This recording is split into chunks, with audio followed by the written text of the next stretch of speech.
The letter arrived before she did. That was the thing nobody in Ashridge Crossing wanted to talk about afterward. That Gerald Holt had written the letter canceling the arrangement 3 full weeks before Evelyn Harper's train pulled into the station. 3 weeks. He had folded it, sealed it, and handed it to the station master with the instruction to give it to the woman coming from Ohio with the brown suitcase. Then he had ridden out of town with 2 saddlebags and a borrowed horse, leaving behind unpaid debts, a canceled deed, and a name that people would curse under their breath for the better part of a year. The station master, a slope-shouldered man named Purvis, had lost the letter. Not deliberately.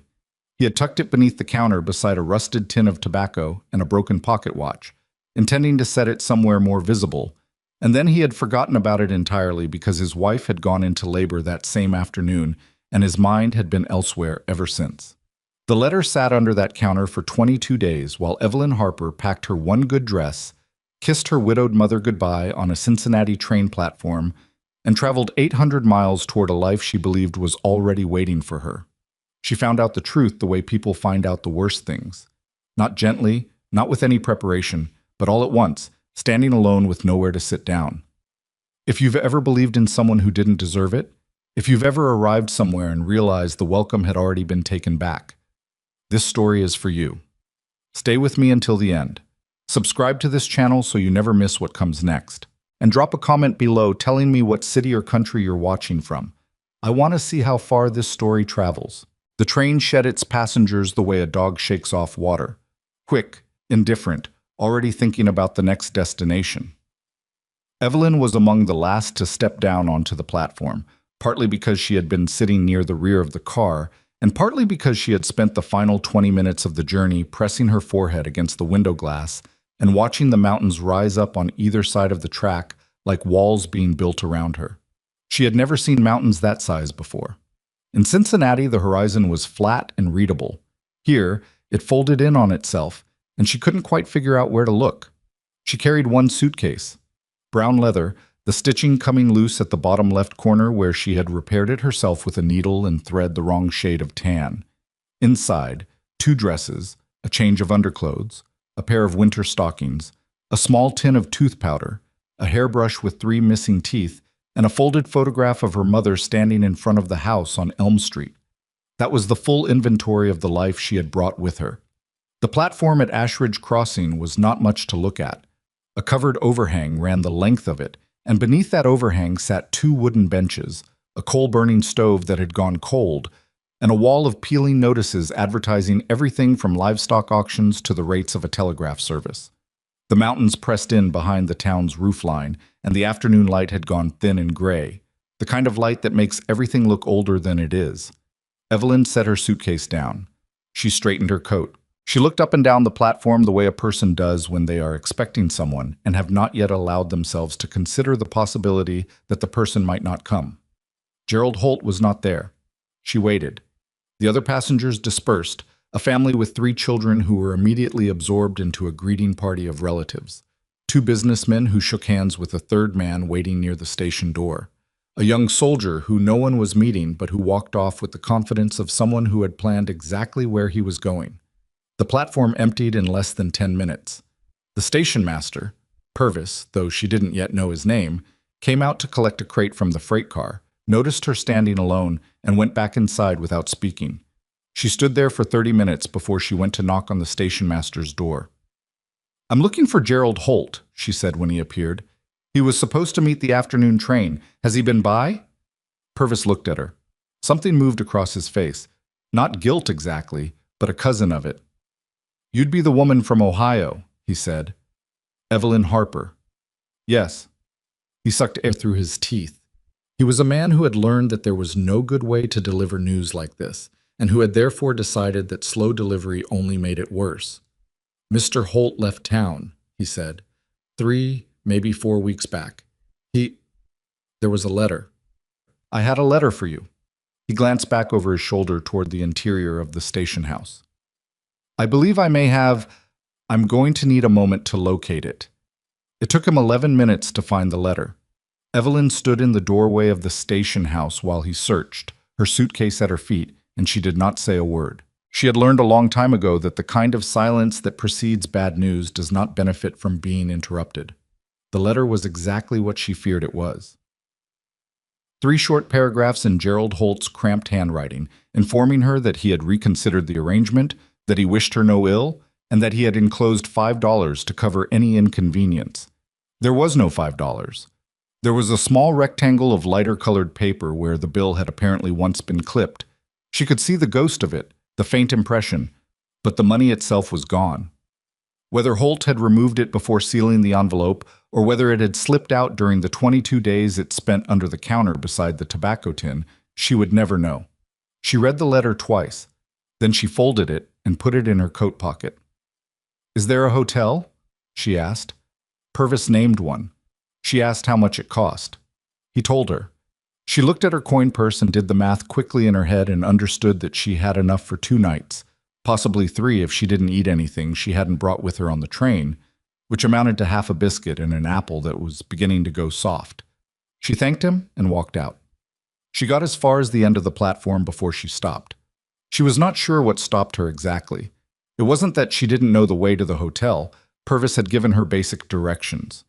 It was more that her legs had run out of willingness for a moment, the way a clock sometimes stutters before it resumes its ordinary keeping of time. She stood at the end of the platform with her suitcase at her feet and the gray mountains all around her and the sky fading toward the kind of dark that comes early in high country, and she thought about how many things she had been wrong about. She had been wrong about Gerald Holt. She had been wrong to believe that a man who wrote long letters full of scriptural reference and talk of building something lasting was necessarily a man who meant what he said.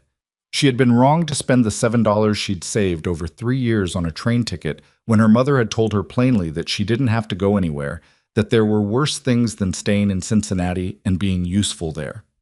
She had been wrong, probably, to believe that some distant horizon would turn out to be the place where she finally made sense. She did not cry. She had cried once, on the train somewhere past Kansas City, when it had suddenly occurred to her that she was genuinely afraid, not of the marriage itself, but of the wanting of it, of having pinned that much of herself to something so uncertain. She had cried then, quietly, with her face turned toward the window so the woman across the aisle wouldn't notice. She had no tears left now. What she had was a suitcase, a nearly empty coin purse, and the particular clarity of thought that tends to arrive once a person has hit the bottom of their options and simply has to start somewhere. She was standing like that, upright, absolutely still, staring at the middle distance, when she heard the voice. "Are you lost?" It came from somewhere below her eye line. She looked down. A child stood at the bottom of the platform steps. A girl, perhaps 6 or 7 years old, wearing a coat that was slightly too large for her and a hat that had been knocked sideways by the wind. She was looking up at Evelyn with the frank, uncomplicated interest that small children sometimes aim at adults who appear to be having trouble. "I'm not sure," Evelyn said, which was more honest than she intended. The girl considered this. "My papa says standing still isn't the same as being lost. He says you're only lost if you don't know what you want." Evelyn looked at this child for a long moment. "Your papa sounds very wise." "He's over there." The girl pointed toward a wagon hitched at the side of the road, running parallel to the station. A man sat on the wagon seat, broad-shouldered, dark-coated, watching. When Evelyn looked in his direction, he touched the brim of his hat but did not move. "What's wrong with the lady?" the girl called back toward the wagon. "Clara." The man's voice was low and carried easy across the distance. "That's not our business." "She looks sad." "People are allowed to be sad." Clara, that was the girl's name apparently, turned back to Evelyn with an expression that said she found her father's reasoning technically correct, but personally unsatisfying. "He's not mean," she said, apparently feeling this needed to be clarified. "He just doesn't know what to say to ladies." "Most men don't," Evelyn said. "Mama did," Clara said. Then, matter-of-factly, "She died. Fever, 2 winters ago." She said it the way children say hard things, without armor, without the particular protective distance that adults develop after they've been broken and healed a few times. Just a fact. A heavy one, but a fact. Evelyn crouched down until she was level with the girl's face. "I'm sorry," she said. "That's a hard thing." "Papa says it's supposed to get easier." Clara tilted her head. "Has it gotten easier for you?" Whatever happened? I just found out about it, Evelyn said. So, not yet. Clara was quiet for a moment. Then she turned back toward the wagon. Papa, she called, can the sad lady eat supper with us? The silence that followed was long enough that Evelyn had time to straighten up, prepare a polite refusal, and feel something she hadn't expected to feel, which was a faint, involuntary hope that the man would say yes. Clara, he said again. She doesn't have anywhere to go. You can tell by the suitcase. Another silence. The man, her father, climbed down from the wagon and walked toward the platform. He moved the way men who work with their hands tend to move, with a deliberateness that didn't waste anything. He was taller than she'd estimated from the distance, with a dark beard that hadn't been trimmed in a while, and the kind of face that looked like it had been through weather and come out the other side knowing something. He stopped at the foot of the platform steps and looked at Evelyn with an expression that was not unfriendly, but that was very careful. Cole Brennan, he said. Evelyn Harper. You came in on the afternoon train. I did. He looked at her suitcase. He looked at her. She could see him constructing the outline of what had happened. The suitcase, the empty platform, the woman standing alone. And she felt the small, familiar shame of being a situation that strangers had to figure out. She lifted her chin slightly, not defiantly, just to make it clear she was still in possession of herself. I'm not asking for charity, she said. I'll find the hotel. Hotel's fine, he said. But it's nearly dark and supper's ready at my place in about an hour. He glanced at Clara, who was watching him with an expression of profound concentration, the way children watch adults when they are hoping very much for a particular answer. He looked back at Evelyn. One meal, if you want it. It was not the warmest invitation she had ever received, but it was the only one she had. Thank you, she said. One meal. The Brennan Ranch was 4 miles from town, along a road that the wagon seemed to know better than Cole Brennan did, because he barely guided the horse at all, and they arrived nonetheless. The house was stone on the bottom and timber on the top. Not large, not new, with a porch that ran the length of the front and a barn that looked sturdier than the house. Someone had planted a kitchen garden on the south side, but it had gone straggly and unattended, the last of the autumn growth gone brittle and brown. Clara sat between Evelyn and her father on the wagon seat, and she talked for most of the 4 miles. She told Evelyn about the ranch, the horses by name, the number of cattle, the fact that the creek at the back of the property flooded every spring, and her father always swore about it, and then never fixed the drainage like he said he would. She told her about the school in town, which she attended 3 days a week, and the teacher, who was young and homesick and cried sometimes when she thought no one was looking. She asked Evelyn what Cincinnati was like, whether it had mountains, whether the women there wore the same kind of hats, and whether Evelyn knew how to braid hair because her father tried, but he was not good at it. Cole Brennan said almost nothing. But twice, Evelyn caught him listening to something Clara said with an expression that wasn't quite a smile, more like the memory of one. Supper was a pot of beef stew that had clearly been started before they left for town, kept warm on the back of the stove. Cole ladled it into bowls without ceremony and set bread on the table, and that was the whole of it. Evelyn ate with the focused attention of someone who hadn't had a proper meal since the previous evening, and if Cole noticed, he didn't remark on it. You were supposed to marry someone, Clara said halfway through the meal. Clara. Cole set down his spoon. She said she just found out about something hard, and she came on the train with a suitcase. That means she came to stay somewhere. The girl looked at Evelyn with calm, relentless logic. Did the man not come? Evelyn was quiet for a moment. No, she said. He didn't come. Did he know you were coming? He did. Clara absorbed this. That's rude, she said finally, with the complete moral conviction of a 7-year-old. That's very rude. It is, Evelyn agreed. Cole picked up his spoon again. He didn't say anything, but something in the set of his jaw suggested he agreed with his daughter, and was choosing silence over saying something he'd regret in front of her. After supper, Clara insisted on showing Evelyn the horses. Cole stood in the barn doorway while his daughter walked the woman from Ohio down the row of stalls, naming each animal, explaining their personalities and their histories. Evelyn listened with genuine attention and asked good questions. Which horses were difficult? Which one was the oldest? Whether the gray mare in the last stall was in foal or just wide. Cole heard her ask that question and turned his head slightly, because it was not the question a woman from the city would typically think to ask. "She's in foal," he said. "Due in the spring." Evelyn nodded. "She looks well kept." "She is."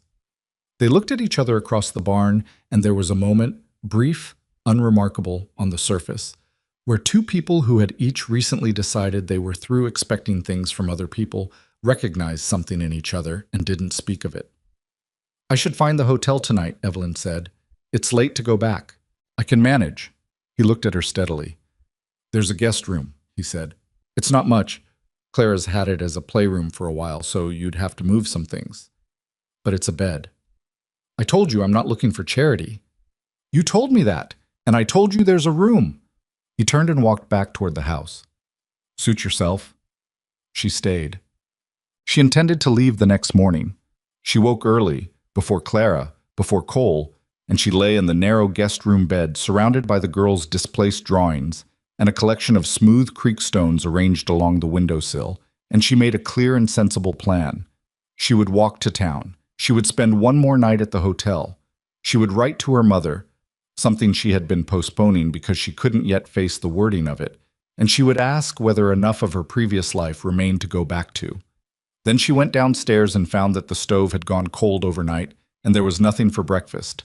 She built the fire herself. She had grown up watching her mother do it, and the memory lived in her hands rather than her mind. How to set the kindling, how much paper, how long to hold the draft open before letting it draw.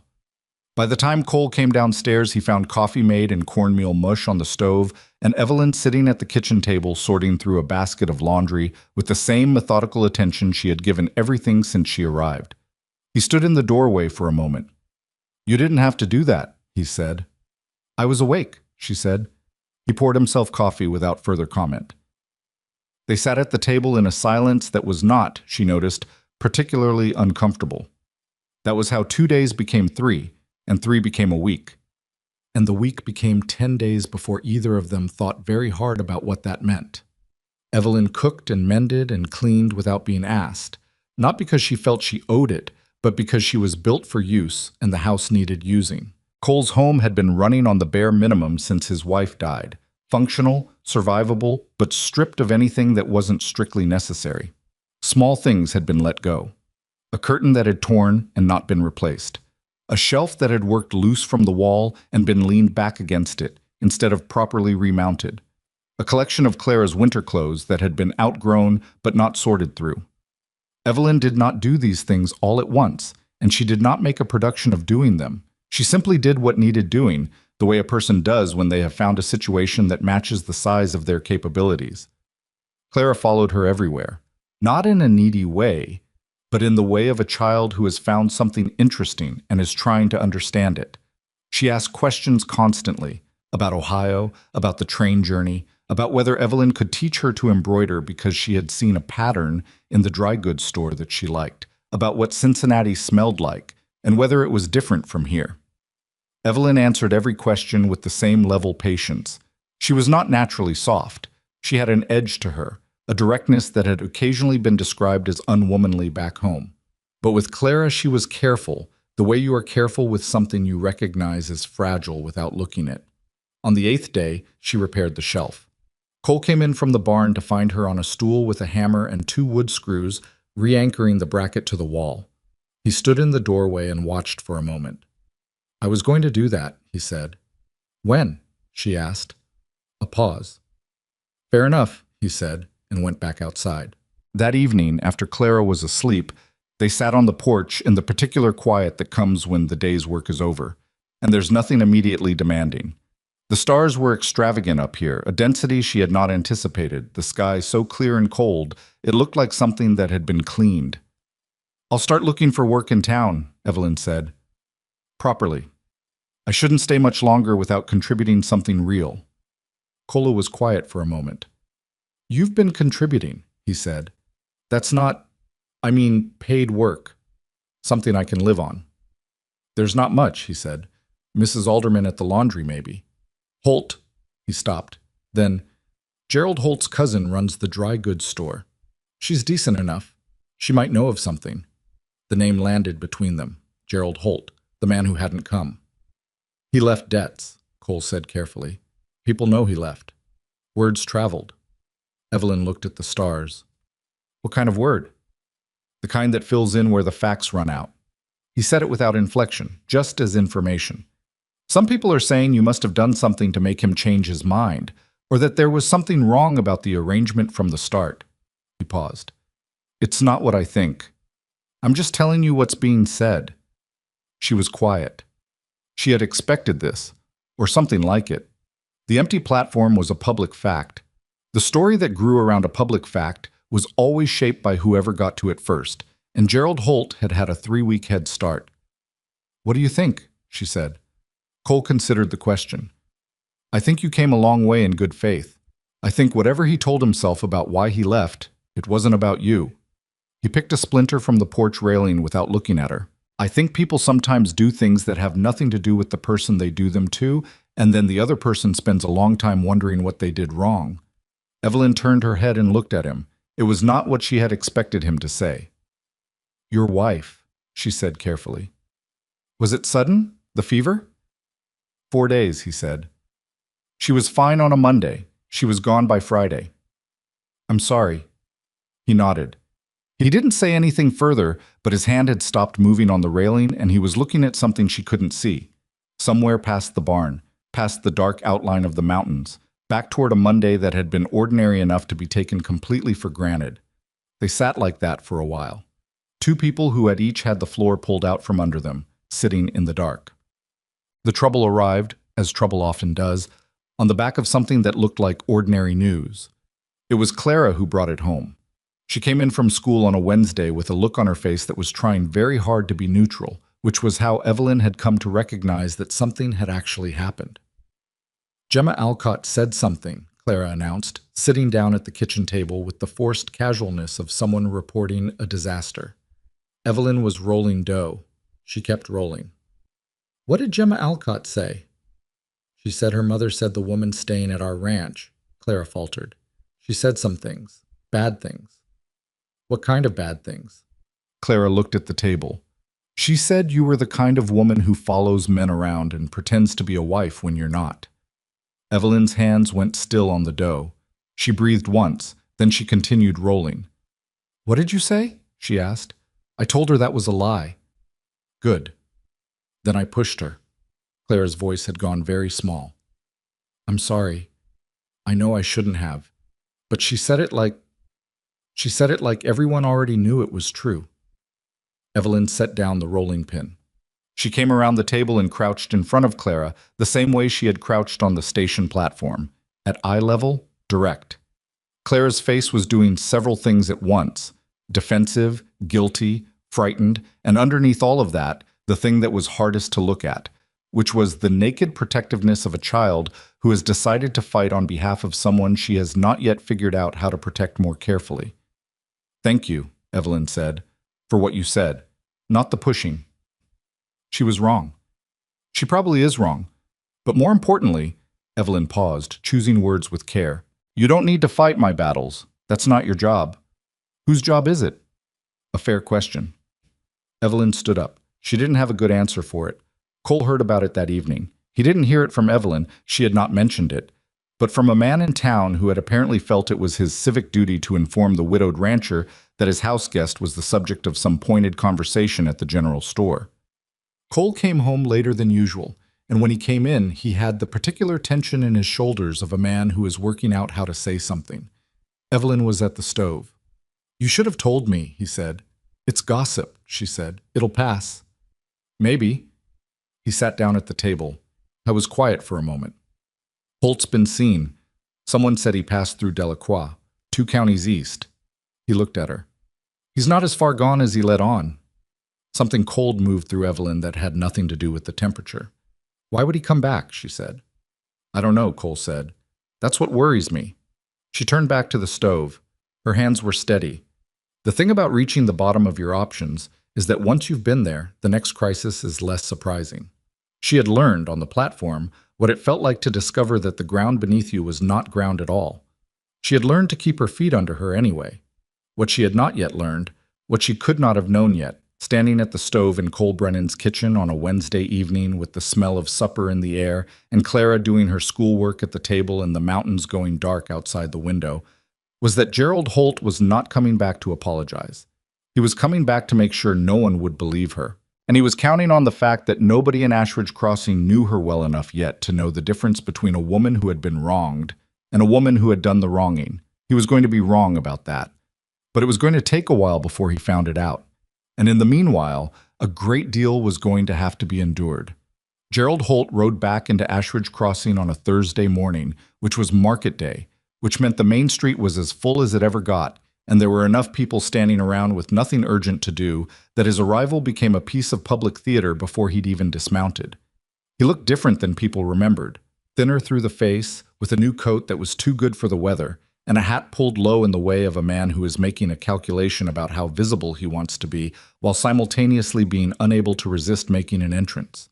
He tied his horse in front of the general store and stood for a moment on the boardwalk, looking up and down the street with the particular expression of a man returning to a place he has decided, in advance, to treat as if nothing happened. 3 people recognized him in the first 2 minutes. Within 10, the information had traveled the length of the street and back. Evelyn was in the dry goods store when Martha Alderman, who ran the laundry 2 doors down and had appointed herself the town's primary information distribution system, came through the door with the bright, controlled urgency of someone delivering news they have been looking forward to delivering. "Gerald Holt is back," she announced to the room at large. Evelyn was examining a bolt of brown wool. She did not put it down. She turned it slightly to check the weave in better light and said, without particular inflection, "Is he?" Martha looked slightly disappointed. She had expected more from this. "He's on the main street," she said, bold as anything. "People generally are," Evelyn said, "when they've decided ahead of time that they haven't done anything wrong." She set the bolt back on the shelf. She had come to town with a short list: thread, a replacement button for one of Clara's winter coats, salt pork if the price was decent, and she intended to complete it. Her hands were perfectly steady. Her face was what it was. Whatever she was feeling was happening somewhere below the surface, where it had no business affecting the price of salt pork. She found out what Holt was actually saying before she'd finished the list. It came to her in pieces, the way bad news travels in small towns. A fragment from the woman at the dry goods counter, a fuller version from the man loading supplies into a wagon outside, the complete and terrible shape of it by the time she was walking back toward where she'd left Cole's wagon at the livery. Gerald Holt, it seemed, had not returned to confess anything. He had returned to explain. His explanation, as best Evelyn could piece it together from second-hand accounts, went something like this. He had written to the woman in Ohio and broken off the arrangement cleanly and in good time. He had included money to cover her travel costs back home. When he'd returned to Ashridge Crossing, only briefly, he was careful to say, just to settle some remaining business, he had learned that the woman was still in town, living out at the Brennan Ranch. And what truly troubled him, he said, was that when he had written that letter, he had included $40. He had counted it himself and tucked it into the envelope. And now the letter had apparently arrived without that money. He wasn't saying anything certain. He was simply noting the fact. $40. Gone. Evelyn stood beside Cole's wagon and let the full weight of this settle on her. $40. A number large enough to be serious, small enough to be plausible.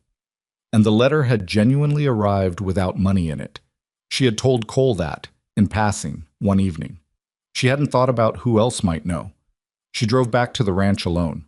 Cole was out on the eastern pasture mending fence and wasn't expected until late afternoon. Clara was still at school. The house was empty and quiet, and Evelyn sat at the kitchen table for a long time without doing anything useful, which was unusual enough for her that the stillness itself felt like a symptom. She was not afraid exactly. She was trying to accurately assess what she was up against, and the honest answer was that it was worse than she'd first calculated. A man returning to accuse the woman he had abandoned was a piece of behavior so nakedly self-serving that most sensible people would see through it. But sensible people, in Evelyn's experience, tended to be in the minority when a story had the right shape, and Gerald Holt had given this story a very good shape. A missing $40. A woman already being discussed in less than flattering terms. A widow's home she had inserted herself into with no invitation that anyone in town could verify. Clara came in from school before Cole returned. She dropped her things by the door and came directly to the kitchen, read Evelyn's face with the quick accuracy of a child who has grown up reading adult moods for clues about what kind of afternoon it was going to be, and sat down at the table without being asked. "Something happened," she said. "Yes." "Gerald Holt?" Evelyn looked at her. "Who told you?" "Gemma Alcott." A pause. She said things. About money. Clara pressed her lips together. "I didn't push her this time." "Good." "I wanted to." "I know." They sat together at the kitchen table, the woman and the girl, in the kind of silence that isn't empty but that neither of them quite knew how to fill.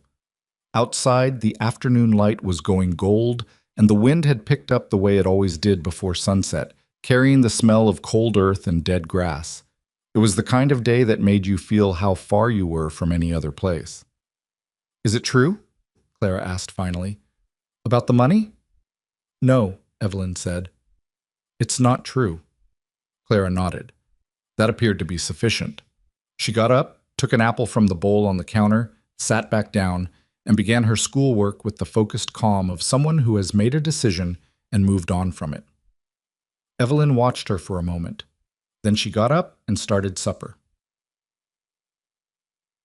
Cole came home as the light was failing, and he knew before he was off the horse. She could tell by the way he unsaddled with slightly more deliberateness than usual, the way a man moves when he is holding something in and doesn't want to spill it by going too fast. He came in, washed his hands, sat down at the table, and waited until Clara had finished eating and been sent off to do her evening reading before he spoke. "I heard," he said. "Most of the town has, I imagine." "What do you want to do?" She looked at him across the table.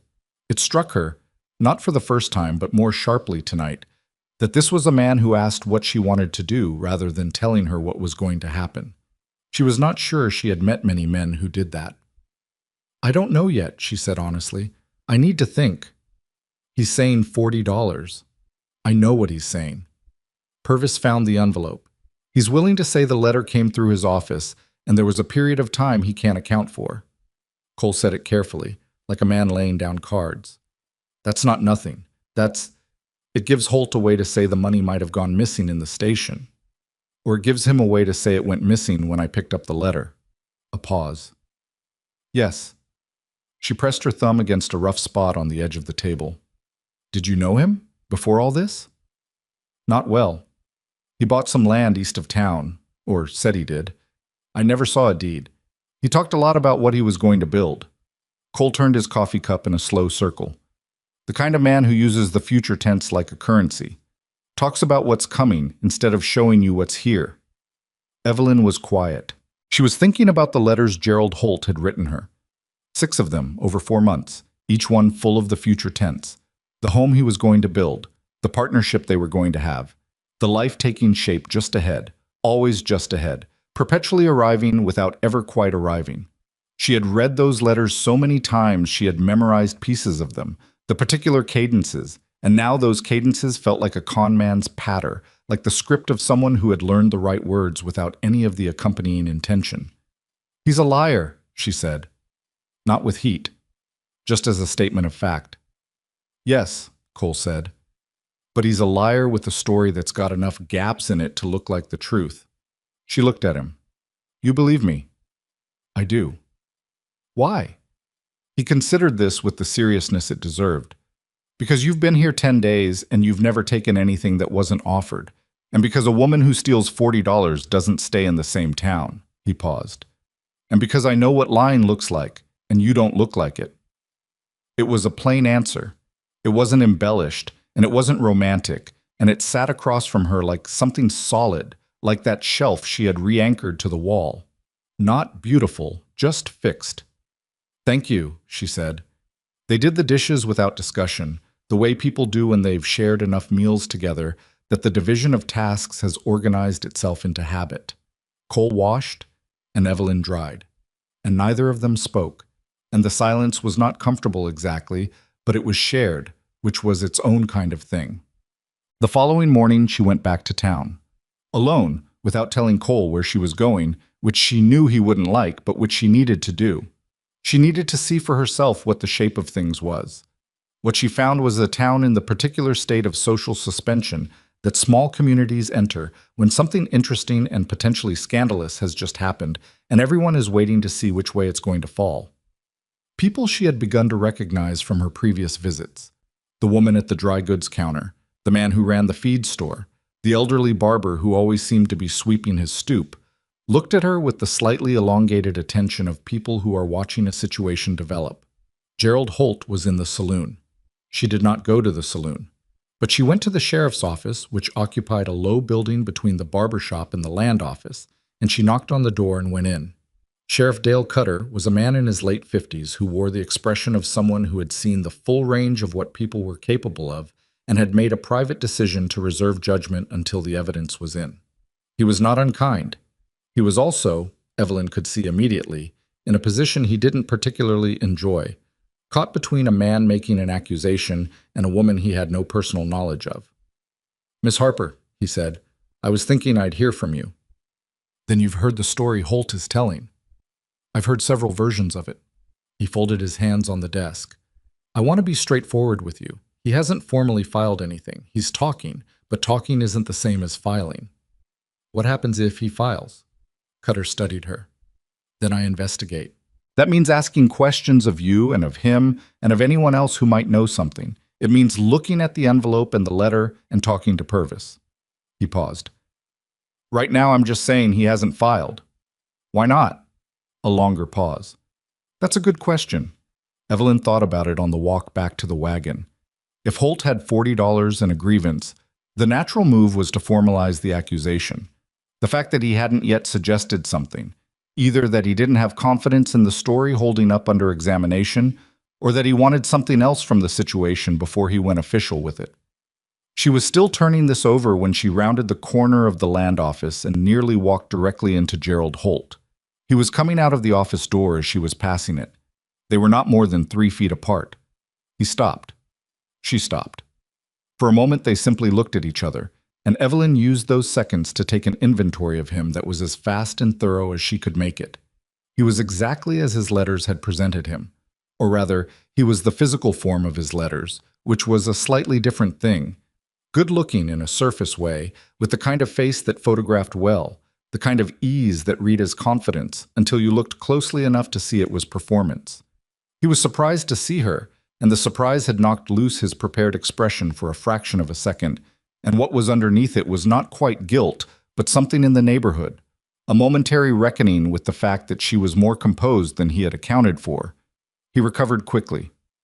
"Evelyn," he said, as if they were old acquaintances. "Mr. Holt, I hope you're—" He started a sentence and didn't finish it, apparently realizing there was no way to complete it that didn't sound absurd. He tried again.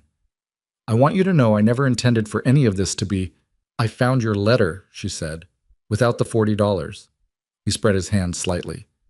"I can't explain what happened to it." "No," she said. "I don't imagine you can." She walked past him. She did not look back.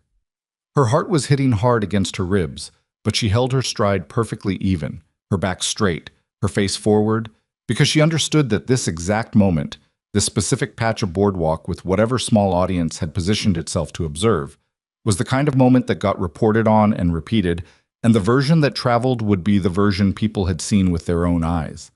She heard him say, behind her, "I only want what's right." She kept walking. The problem, as she explained it to Cole that evening, was not that people thought she was guilty. It was that enough of them were uncertain, and uncertainty in a town this small was almost as corrosive as certainty. The people who liked her, who had seen her in the dry goods store, or watched her with Clara, or simply observed that she carried herself with a steadiness they found credible, were not loud. The people enjoying the story were louder. That was always the way. Cole listened without interrupting. He was doing what he often did when something was bothering him, sitting at the table with his hands flat on the surface, as if he were steadying it. "I've been thinking," he said, when she'd finished, "about the land office." "What about it?" "Holt was in there today. That's why he came back. Not just to spread a story about you. There's land business. Something he started before he left. Cole looked at her. Man like that doesn't come back for a woman he jilted. He comes back for money. The woman is just cover. Noise. Evelyn felt something click into place. What land? That's what I'd like to know. He found out 2 days later through the methodical, quiet process of asking the right questions of the right people. The feed store owner who was also on the town council, the old surveyor who had been in the territory before Ashridge Crossing was officially platted, and the clerk at the land office who was young and hadn't yet learned to be strategic about what he mentioned in passing. The answer was that Gerald Holt had filed a claim on a parcel of land east of town 14 months ago, before the mail-order correspondence had even begun, and that claim had a problem with it, a problem in the original survey documents that could potentially invalidate the whole thing. The resolution of that problem required either a corrected survey or a witness statement confirming the original boundaries, and the man who had originally surveyed the land, an old-timer named Ferris, who operated out of the telegraph office, had apparently indicated he might have records that complicated Holt's version of the boundaries. He's worried about his land, Cole said. If the claim goes sideways, he's got nothing. Coming back to cause trouble about you might be his way of making himself look like the wronged party before someone else gets to tell the story. Evelyn absorbed this. Does Ferris have the records? He says he might, and Holt knows that. He does now. They were sitting on the porch again, as they did most evenings when the weather permitted. Not by arrangement, just by habit, the way a lot of things between them had organized themselves into habit without either of them quite deciding to. The mountains were purple-black against a sky that still held a stripe of red at the horizon. He's not going to stop, Evelyn said. Not if there's land money involved. The story about the $40, he'll push it harder before he backs off. I know. So what do we do? Cole was quiet for a long time. The wind moved through the dry grass on the hillside, and the barn creaked once, and the mare in the last stall shifted her weight. We find out what Ferris actually has, Cole said, and we make sure the right people know what's in those records before Holt gets to Ferris first. It sounded simple. It was not going to be simple. Evelyn had lived enough life to understand the difference between a plan and a plan working, and she knew that between here and any version of this resolving cleanly were a lot of days in which the town of Ashridge Crossing was going to look at her with doubt in its eyes, and she was going to have to keep moving under that weight. But she had been moving under weight for a while now. She had gotten reasonably good at it. The morning things tipped from uncomfortable to actively dangerous started with Clara. The girl had said nothing about school for 3 days running. Not the teacher, not Gemma Alcott, not any of the ordinary daily reporting that she usually couldn't contain. Evelyn noticed the silence the way she noticed everything, without drawing attention to the noticing, and she waited to see if Clara would bring it herself. She didn't. So on Thursday morning, as Clara was getting her things together for school, Evelyn said, "What's happening with Gemma Alcott?" Clara's hands went still on her lunch pail. "Nothing," she said. "Clara." A long pause. "She told everyone at school that the lady at our ranch stole money from a good man who was just trying to help her." Clara said it with the flatness of someone reciting something they have committed to memory. "She said her mother says my papa is making a mistake keeping you here, and that people are going to start wondering about him too." Evelyn sat down. "And the other children?" "Some of them believe her." Clara finally looked up. "Tommy Brewer said his dad said you should have to leave town. He said it right at me, right at my face." Evelyn put her hands on the table. She thought about Gerald Holt on the boardwalk, perfectly composed, saying he only wanted what was right. She thought about the space between what a person deserves and what they get, which in her experience was not always a small space. "Look at me," she said. Clara did. "I didn't take any money, not 1 cent of his." "I know that. And when this is over, and it will be over, you are going to remember that you stood on the right side of it. That's not nothing. That's something you get to keep." Clara stared at her. Then she picked up her lunch pail. "I'm going to be late," she said. But at the door she stopped. "Evelyn," she said, not turning around, "you're going to stay, right? After? When it's over?" The question landed somewhere Evelyn wasn't prepared for. She opened her mouth and nothing came for a moment, and in that moment Clara walked out the door and the question went unanswered. She was still sitting at the table when Cole came in from the morning feeding. He looked at her, read the room the way he'd learned to, and poured 2 cups of coffee and set one in front of her without comment. Clara asked me if I'm going to stay, Evelyn said. He sat down. He wrapped his hands around his cup. What did you say? He asked. She left before I answered. A silence. Then, what would you have said? Evelyn looked at her coffee. It was a question that pointed in a direction she hadn't fully permitted herself to look yet, because staying was not a decision she could make clearly in the middle of this, in the middle of a stolen money story and a returned sham fiancé and a town making up its mind about her. Staying was a decision that required solid ground, and the ground was not solid yet. I don't know, she said, honest, as she tried to be with him. Ask me when it's over. He nodded. He didn't push it. She had noticed this about him, that he asked the question and then let it sit, didn't lean on it, didn't try to extract more than she was ready to give. It was a quality she'd had to get used to, because she'd spent enough of her life around men who filled silence with pressure. They drank their coffee. The morning came in through the kitchen window, plain and cold and exact. And 2 miles away, in the back room of the saloon, Gerald Holt was sitting across a table from a land broker named Sykes, explaining very carefully that the situation with the woman at the Brennan Ranch needed to be resolved before Ferris had any reason to open his survey books to outside inquiry, and that the fastest way to resolve it was to make sure the story got loud enough and fast enough that the woman left town before anyone thought to look too carefully at whose name was really on what deed. Sykes listened. He had the kind of face that didn't give a great deal away, which was probably why Holt liked working with him. $40 is a respectable sum to accuse someone of taking, Sykes said. It is, Holt agreed. But you'd need someone willing to formally back the claim. Sykes looked at him. You filed anything yet? Not yet. Wanted to see if the pressure moved her first. Sykes nodded slowly. He looked at his hands. And if it doesn't move her? A pause. Then we make the pressure heavier, Holt said.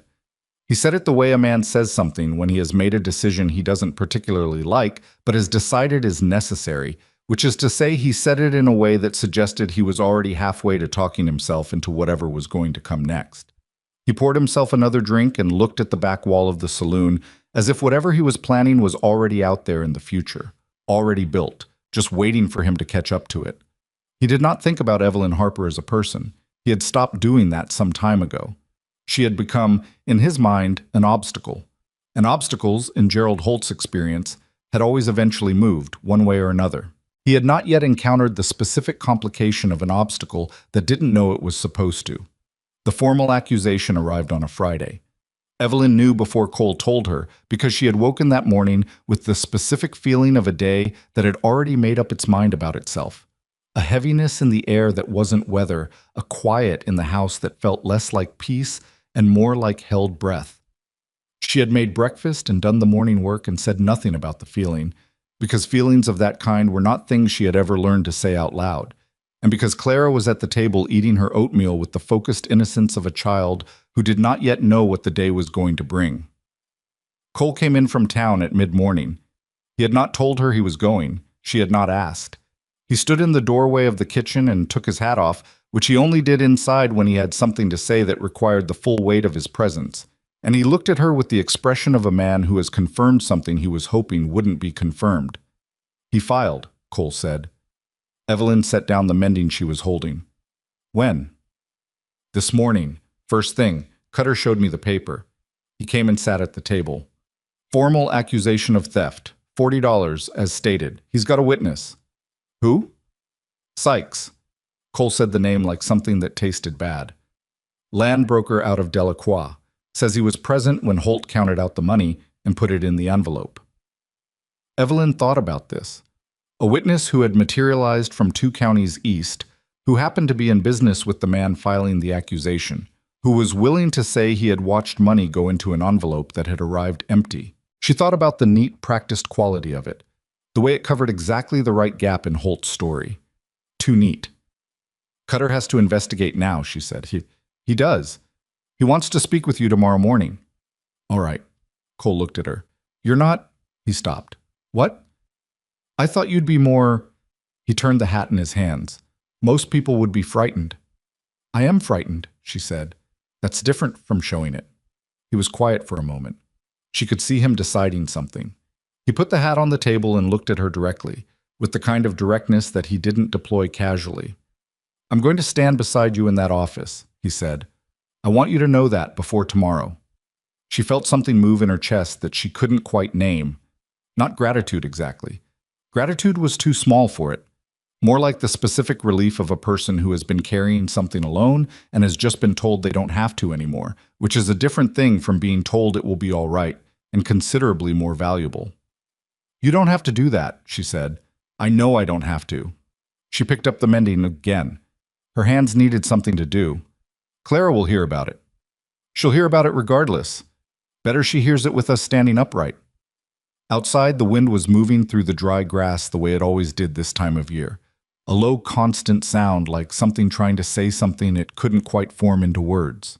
Evelyn pushed the needle through the fabric and pulled the thread taut and thought about Gerald Holt in Sheriff Cutter's office that morning, holding his hat and speaking in the reasonable tone of a wronged man. And she thought about the $40 that had never existed and the witness who had appeared from thin air, and underneath the thinking was a cold, clear anger that she was not going to let herself feel all the way through right now, because this was not the moment for it. The moment for it would come. She was fairly certain of that. Sheriff Cutter's office, the next morning, had the quality of a room where people came to say things they'd rehearsed. Cutter himself sat behind his desk with his habitual expression of reserved judgment, and across from him sat Evelyn, and beside Evelyn, near enough that his presence was unambiguous but far enough that he wasn't crowding her, sat Cole Brennan. Cutter had looked at Cole when they came in together.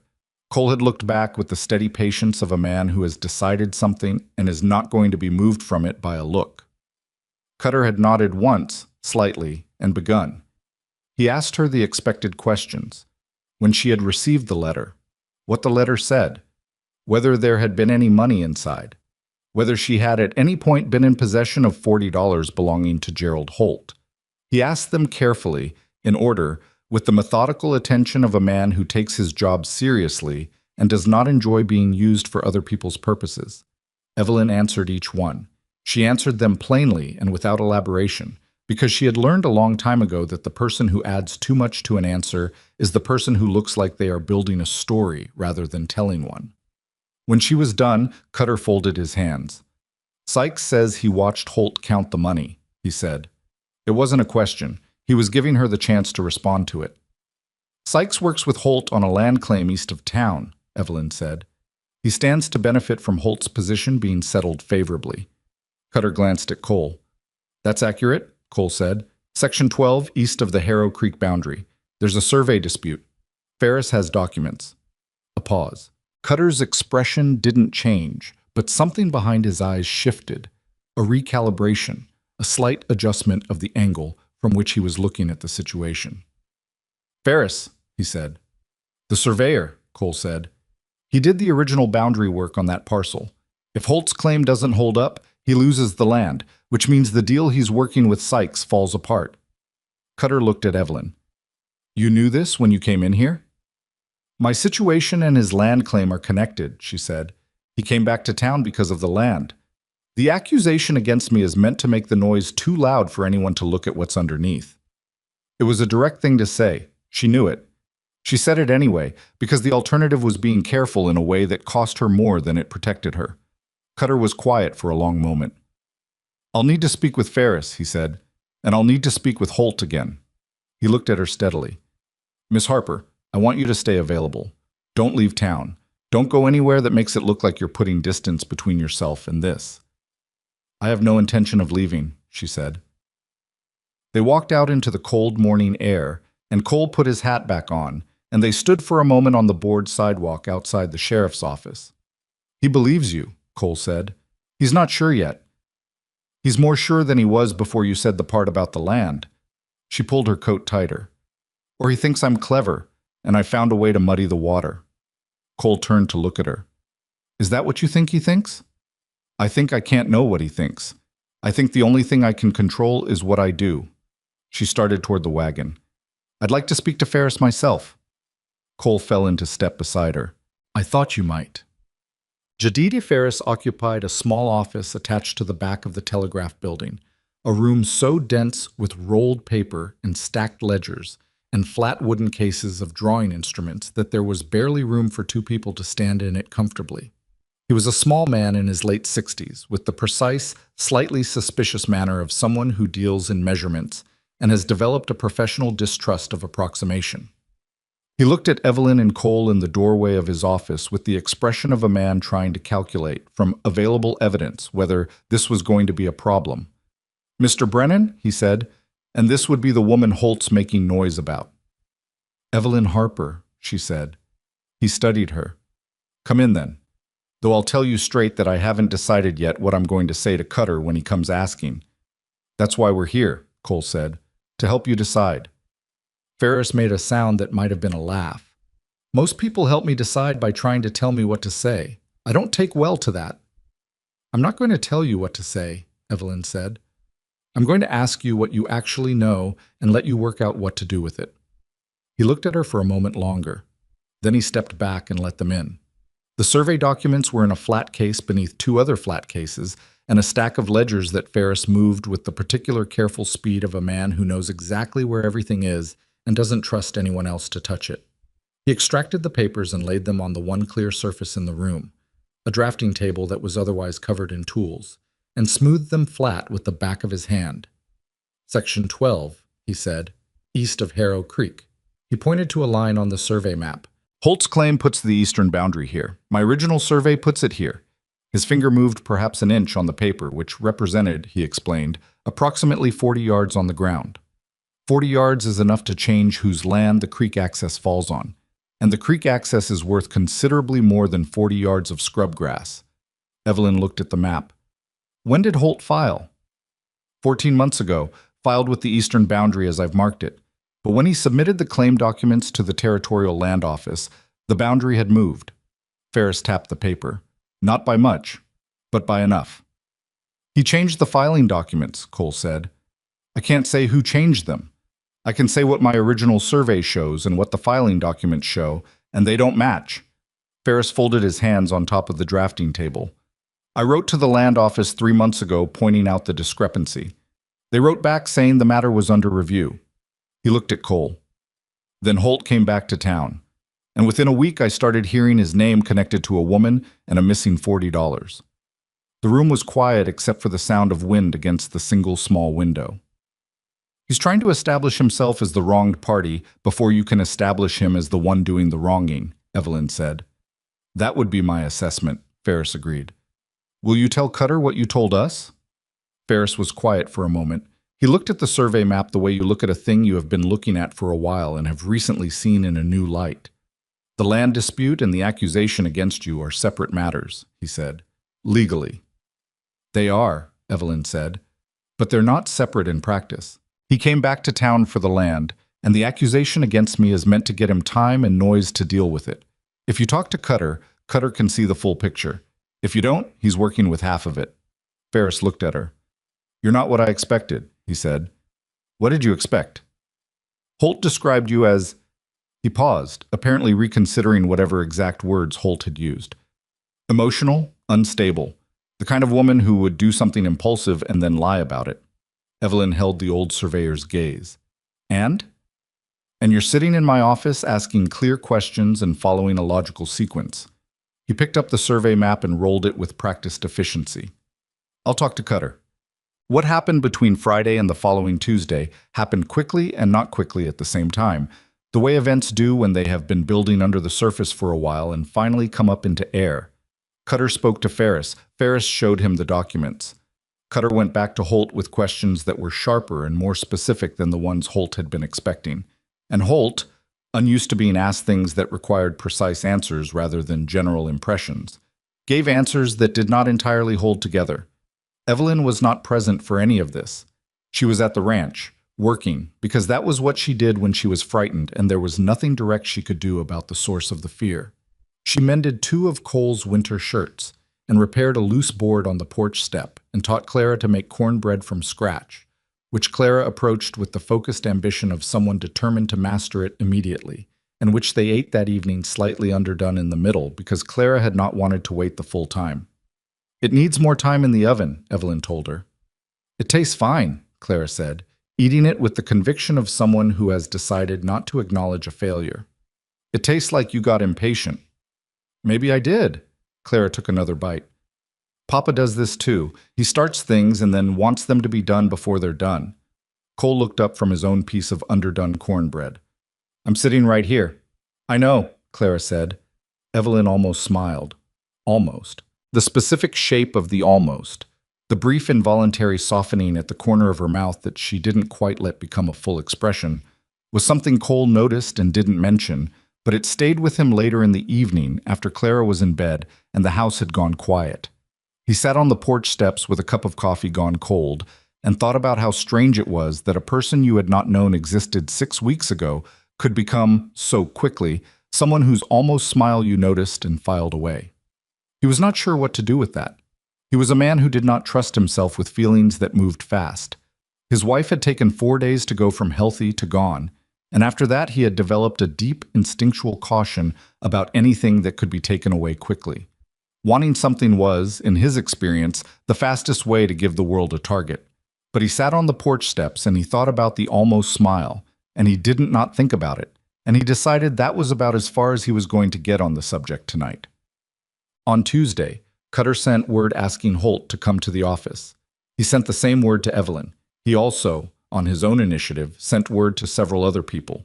The station master Purvis, who had found the letter under the counter, old Ferris, who brought his rolled survey documents, and 2 members of the town council who Cutter apparently felt should witness what was about to happen, for reasons that would become clear. The office was not large enough for all of them comfortably. Holt arrived first and took the chair that put his back to the window, which Evelyn noticed was a choice. The light would be in the faces of anyone looking at him.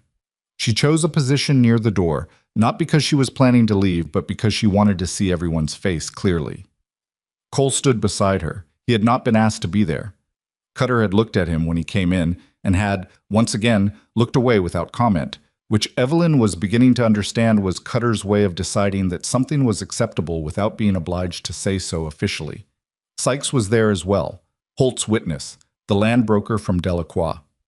He sat in the corner with the particular alertness of a man who is trying to calculate how quickly a situation is changing. Cutter began. He was methodical, and he was thorough, and he was fair, in a way that Evelyn found she respected, even when some of what he said was uncomfortable to hear. He laid out the accusation. He laid out what Holt had said. He laid out what Sykes had said. Then he turned to Ferris. Ferris did not speak in the manner of a man making accusations. He spoke in the manner of a man presenting measurements. He showed the survey map. He showed the filed boundary documents. He showed the letter he had sent to the Territorial Land Office. He pointed to the discrepancy. 40 yards, the creek access, the value it represented, with the flat precision of someone who has spent decades dealing in facts and has very little patience for anything that isn't one. Holt interrupted twice. Cutter stopped him both times. When Ferris finished, Cutter looked at Sykes. You witnessed Mr. Holt count out $40 and put it in the envelope addressed to Miss Harper, Cutter said. On what date? Sykes named a date. Cutter looked at Purvis. Purvis was sweating. He was a small man at his best, and at this particular moment he was a smaller version of himself, hunched under the weight of 22 days of misplaced correspondence and the slow, terrible realization that he was in the room where the consequences of that were being settled. He looked at Sykes. He looked at the date Sykes had named. He pulled a small ledger from his coat pocket, a log of received and outgoing correspondence, which he apparently kept with the obsessive tidiness of a man who had lost something important once and never intended to repeat it. That date, Purvis said, finding the page. That date, Mr. Holt was observed in this office requesting that a letter be held for a recipient arriving by train. He ran his finger down the log. He did not. I did not. There is no record of a separate transaction. He was here once. He handed me one letter. He looked up. There was no one else here. There was no one named Sykes anywhere near this office on that date. The room went very quiet. Evelyn was watching Holt's face. She saw the moment it shifted, the moment the performance of the wronged man cracked along a seam that had always been there and let something else show through. It was not dramatic. It was small. A slight tightening around the eyes. A barely perceptible adjustment of posture. The face of a man who has just understood that the room has turned. Purvis is mistaken, Holt said. His voice was even. She had to grant him that. The voice held, even when the face had slipped. His log would be mistaken, Holt said. He's already admitted he lost the letter for 3 weeks. A man who loses a letter can misread his own records. His log shows daily entries in the same handwriting throughout, Cutter said. It's consistent. Yours and Sykes's accounts of the date are not consistent with anything else in this room. Then something is wrong with the log. Mr. Holt. Cutter's voice had not raised. It had done the opposite, gone quieter, with the particular quality of quiet that means the speaker is done being patient. I've been doing this work for 19 years. I've sat in this office with people telling me things that didn't hold together, and I've sat in this office with people telling me things that did. What you're telling me has stopped holding together. Holt looked at Evelyn.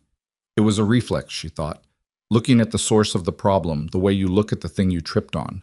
His eyes were calculating, not guilty. He was still working the problem, still turning it, looking for the angle. She came here with nothing, Holt said. She had no money. She had no arrangements. She arrived expecting the arrangement you made in writing over 4 months of correspondence, Cole said. It was the first thing Cole had said in the office. Everyone looked at him. He was standing near the door with his hands at his sides, and his expression was exactly what it always was. Contained, direct, a little tired. You wrote her letters, Cole said. I've read them. She brought them with her. You made specific representations about a specific arrangement, and then you left before she arrived and you pocketed whatever money you claimed to have sent her, and when she stayed in this county, instead of disappearing the way you'd hoped, you came back here to make enough noise that no one would look at your land filing before you could get it sorted. He paused. That's what happened. And most of the people in this room can see that's what happened. Holt stood up. You have no— Sit down, Mr. Holt, Cutter's voice. Flat and final. Holt sat down. It was not a choice exactly. It was the absence of anywhere else to go. One of the town council members, an older man named Whitfield, who had been present through all of this with the carefully neutral expression of someone weighing things, cleared his throat. Sheriff, the land filing. That's a matter for the territorial office, Cutter said. I've already drafted a letter. Ferris's documents will accompany it. And the accusation against Miss Harper? Cutter looked at Holt. Holt was looking at the floor. Sykes had shifted in his chair until he was barely still in it, the posture of a man calculating exits. There is no credible evidence supporting the accusation, Cutter said. The witness account contradicts the station log and cannot be independently verified. The accusation is without foundation. He looked at Evelyn. Miss Harper, I'm sorry for the circumstances. She nodded once. She did not say anything. She was afraid that if she opened her mouth right now, something would come out. That was not the kind of thing you said in the county sheriff's office, and she had worked too hard on her composure over the past 2 weeks to spend it now. What she felt was not triumph. Triumph was not the right word for it. It was more like the cessation of something, a pressure she had been holding against for long enough that she had stopped noticing she was holding against it. And now that it had stopped, her whole body was recalibrating. Relief, yes, but the complicated kind, threaded through with the residue of everything that had made the relief necessary. She walked out of the office into the cold morning air. Cole came out behind her. They stood on the sidewalk and the town went about its business around them, and for a moment neither of them spoke. It's over, Cole said. The official part, she said. He looked at her. People will remember what they thought before they knew the truth, she said. That doesn't go away overnight. She paused. I'm not complaining. I'm just being accurate. I know. He was quiet for a moment. Claire's going to want to celebrate. Claire's going to make more cornbread. Probably underdone again. Probably. Something that was fully a smile this time moved across Evelyn's face. Cole saw it and looked away with the slightly arrested expression of a man who is not going to say what he's thinking, which was that he hadn't seen her smile like that before, and that it was a considerable thing to be on the receiving end of, even sideways. What happened next happened in the way that things happen in small towns when the story has turned. Not all at once, but in a series of small adjustments, like a row of pictures being straightened on a wall. Martha Alderman from the laundry appeared at the dry goods store the following morning with information. She felt people should know, which was that she had spoken to Cutter herself, and the woman at the Brennan Ranch was completely cleared, and anyone who had been saying otherwise ought to be ashamed of themselves. This statement was delivered with the righteousness of a woman who had never been among those saying otherwise, which was not entirely true, but which no one present felt like contesting.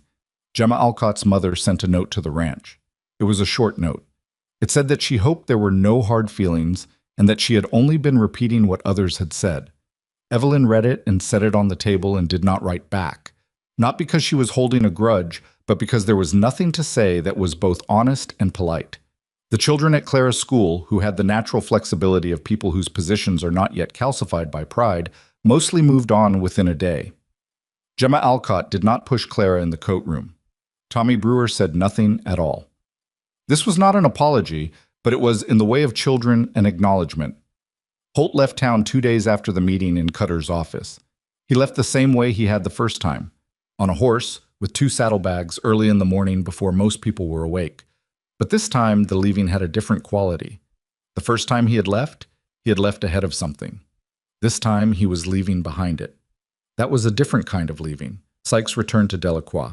The land claim went to the territorial office for review, which meant it would sit in a pile with other disputed claims for months, possibly years, going nowhere. The creek access remained in question.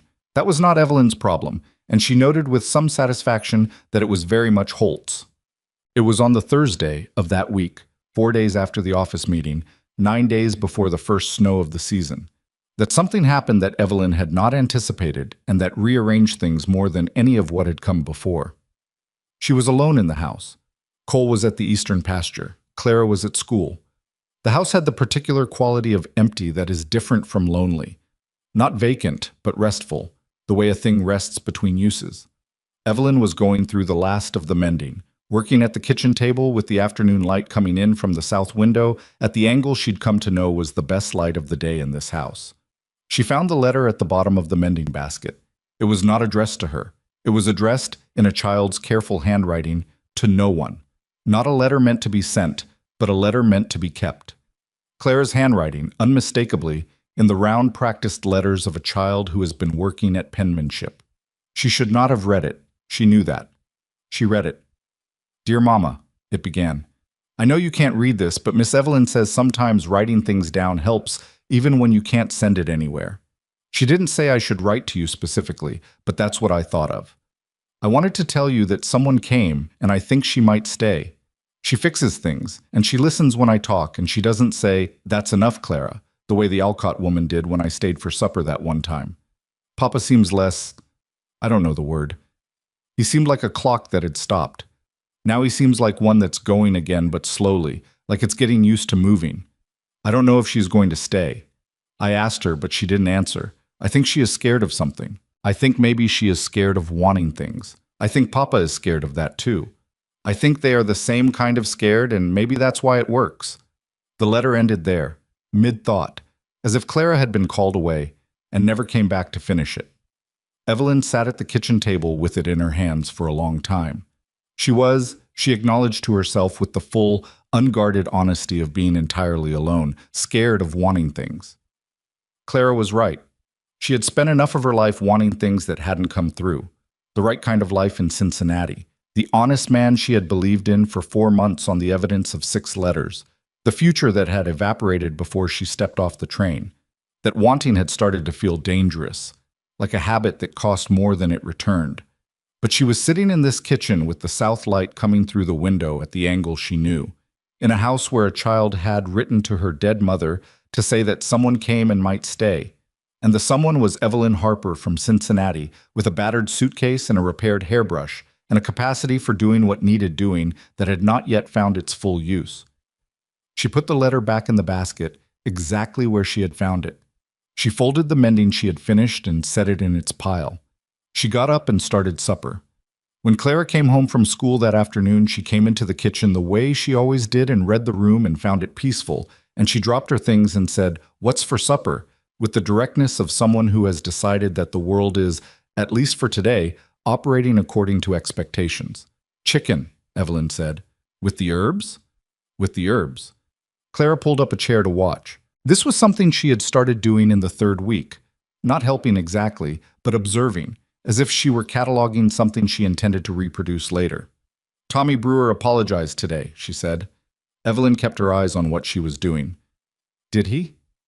He said it wrong. He said sorry if you felt bad, which isn't a real apology. Clara paused. I told him that. Good. He looked surprised. People usually are, Evelyn said. People usually are, Evelyn said, when someone refuses to accept a bad apology. Clara was quiet for a moment. Then, are you going to stay? The question again. The same question from the porch steps. The same question underneath everything. The one that had been sitting in the room between them since before any of this had resolved, since before the sheriff's office and the survey documents and the land claim and Holt's second leaving. Evelyn set down the knife she was holding. She turned and looked at Clara, at this child who had noticed a woman crying at the end of a train platform and had asked her father a question that had changed the trajectory of 4 lives, possibly 5 if you counted the mare in the last stall and her coming foal. Ask me again tomorrow, Evelyn said. I want to tell you properly. Clara looked at her with the evaluating gravity of a 7-year-old who knows when an adult is buying time and is deciding whether to accept it. She decided to accept it. Okay, she said. Tomorrow.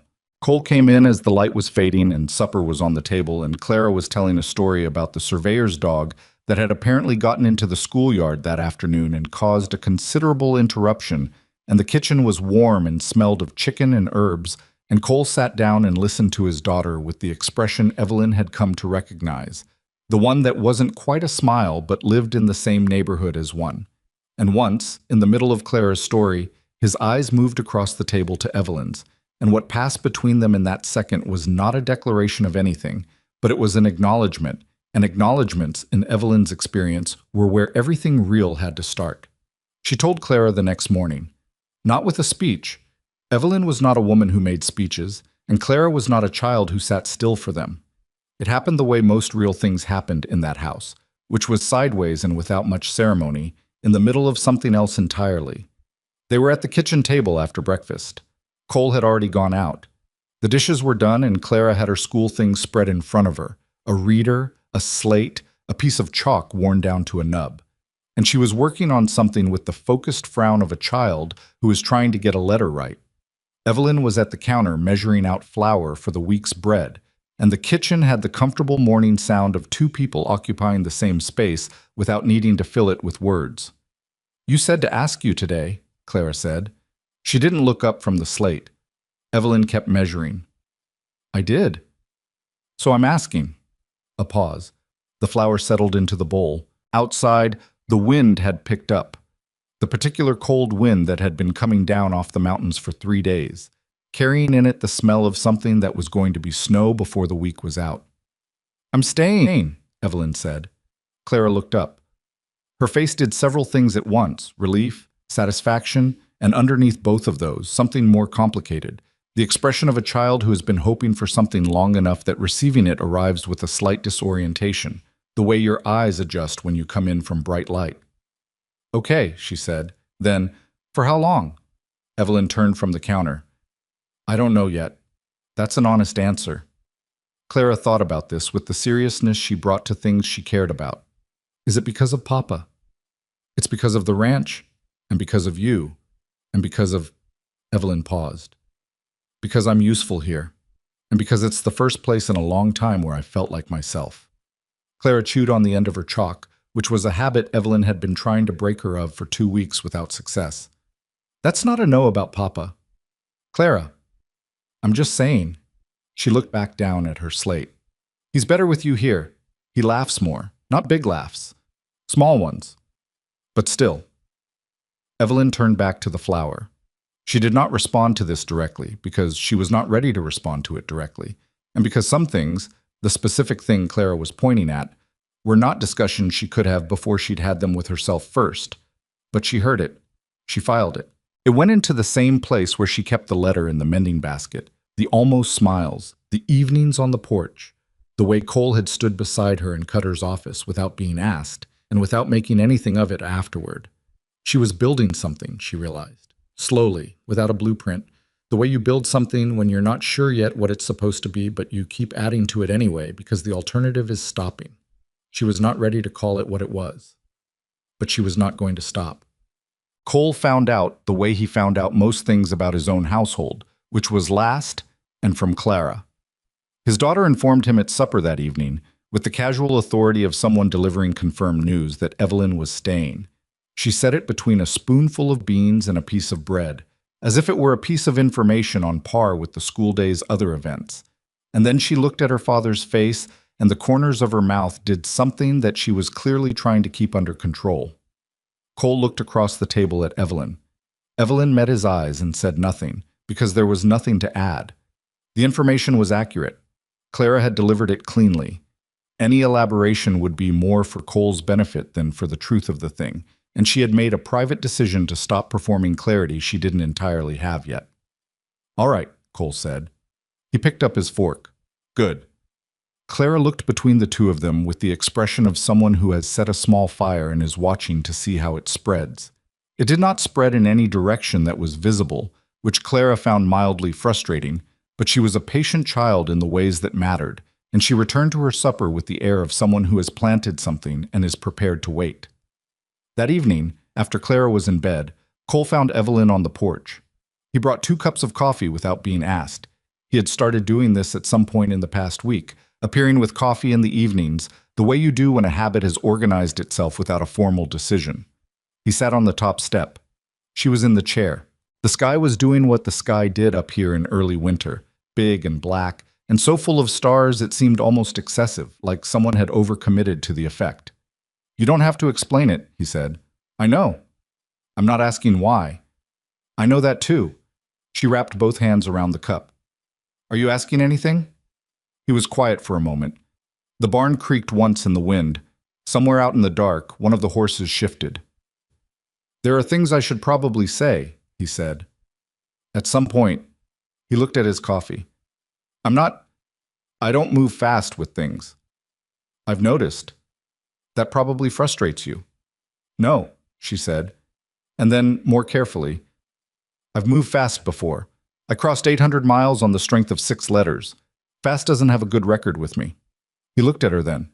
It was the look he used when he was taking something seriously, direct, without the deflection he sometimes deployed when things got too close.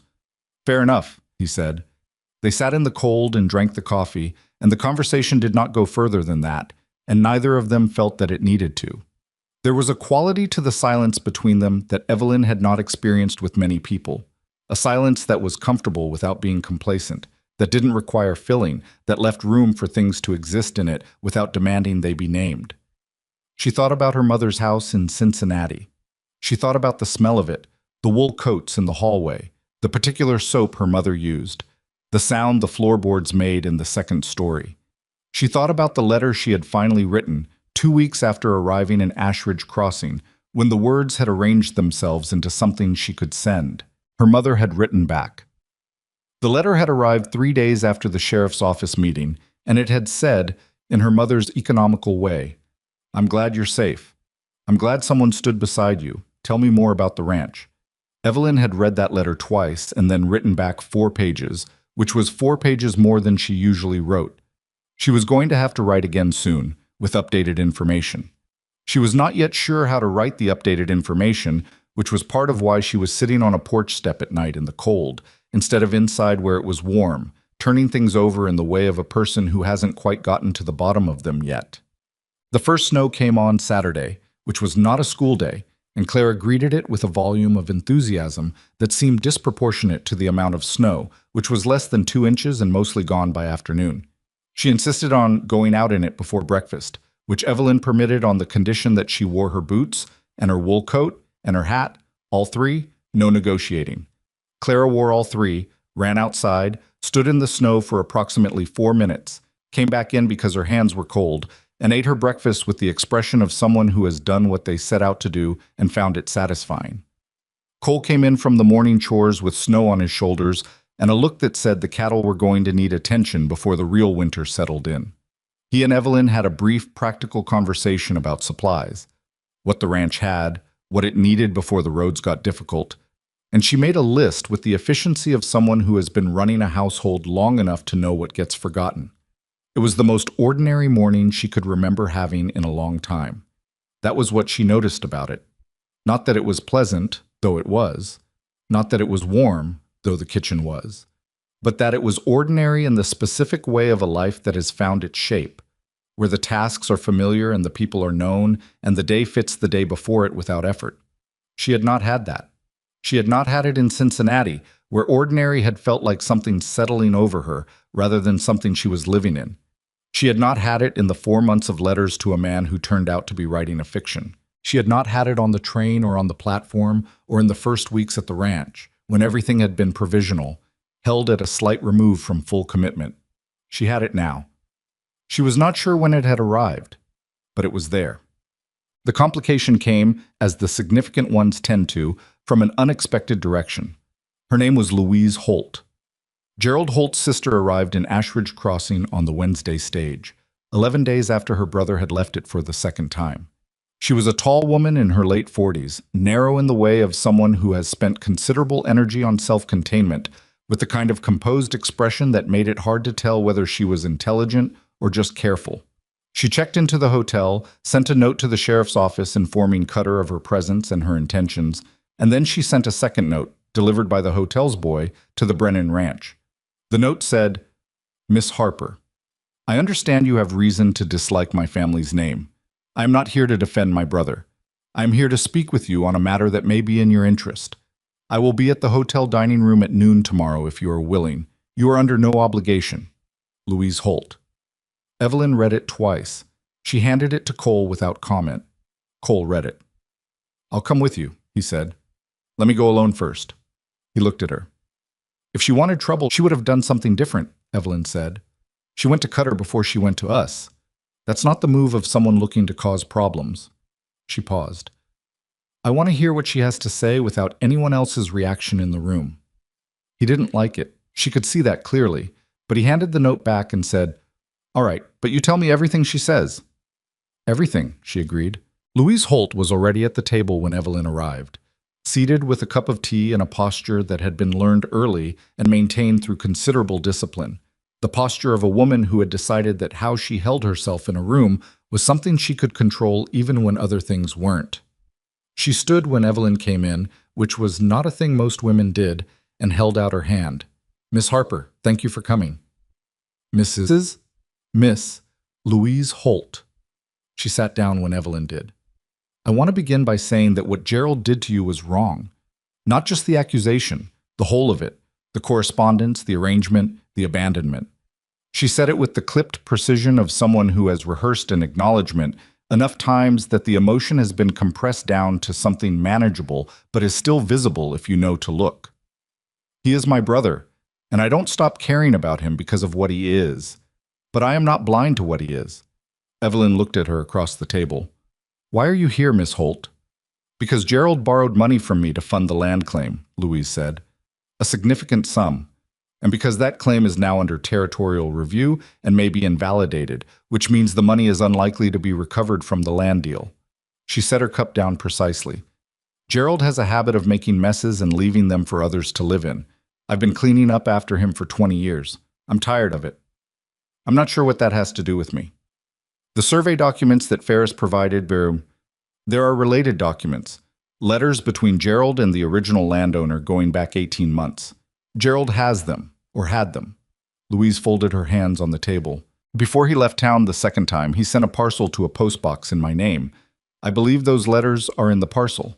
I believe they show that he knew about the survey discrepancy from the beginning and deliberately filed a false boundary claim." Evelyn was still. "Deliberate falsification of a land filing is a criminal matter." "Yes," Louise said, "and you're telling me this because those letters also show when the land claim was filed and what the financial arrangements were around it." Louise looked at her steadily. "The timeline of the correspondence with you, the letters he wrote, the money arrangement, overlaps precisely with the period when he was trying to raise money for the claim. I believe he intended to use the mail order arrangement to access funds, that when you arrived without the money he expected, he left, and that the $40 he accused you of taking was money he had taken himself from the arrangement fund. The hotel dining room had a low ceiling and tables that were too close together, and the smell of old cooking fat that no amount of ventilation entirely cleared. Evelyn sat in it and looked at Louise Holt and thought about 6 letters she had received over 4 months, each one full of the future tense, and understood something she hadn't quite fully understood before, which was that she had not been a person to Gerald Holt at all. She had been a line item, a potential source of funds for a land scheme that was already underway, dressed up in the language of marriage and partnership and a shared life. It was a particular kind of being wronged, she thought, not the usual kind where someone knows who you are and decides you don't matter, the kind where someone doesn't know who you are at all. "What do you want from me?" she asked. "The parcel has to be opened by someone with the legal standing to act on the contents," Louise said. "I am his sister. Technically, I am the named holder of the postbox, but the law is unclear about whether that gives me the right to open materials he sent to himself in my name. Cutter has agreed to oversee the opening, but he suggested it would be appropriate for the aggrieved party, that's you, to be present." "When?" "Tomorrow afternoon, if you're willing." Evelyn was quiet for a moment. She looked at the table. She looked at Louise Holt's hands, folded precisely on the tablecloth. The hands of a woman who had spent a long time managing things that weren't supposed to be hers to manage. "Why didn't you stop him?" Evelyn asked. "If you knew what he was." Louise's expression didn't change, but something in it shifted. A slight movement in the eyes, an adjustment at the corners of the mouth that was not a smile. "People don't stop other people," she said. "They can only decide what they're willing to do when the consequences arrive." She paused. "I'm deciding now, Shab." Cole took it better than she expected. He took it with the quietness of a man who has been given more information than he was initially presented with and is rearranging things accordingly, which was how he took most significant information. "She could be working with him still," he said, "running some other angle." "She could be," Evelyn said, "but she went to Cutter first and she came to me directly. There was no—" She thought about how to say it. "There was no performance in the room. She wasn't trying to make me feel anything. She was telling me facts." Women can be very good at seeming straightforward.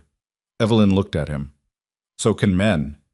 He acknowledged this with the small nod he used when he'd said something less fair than he intended.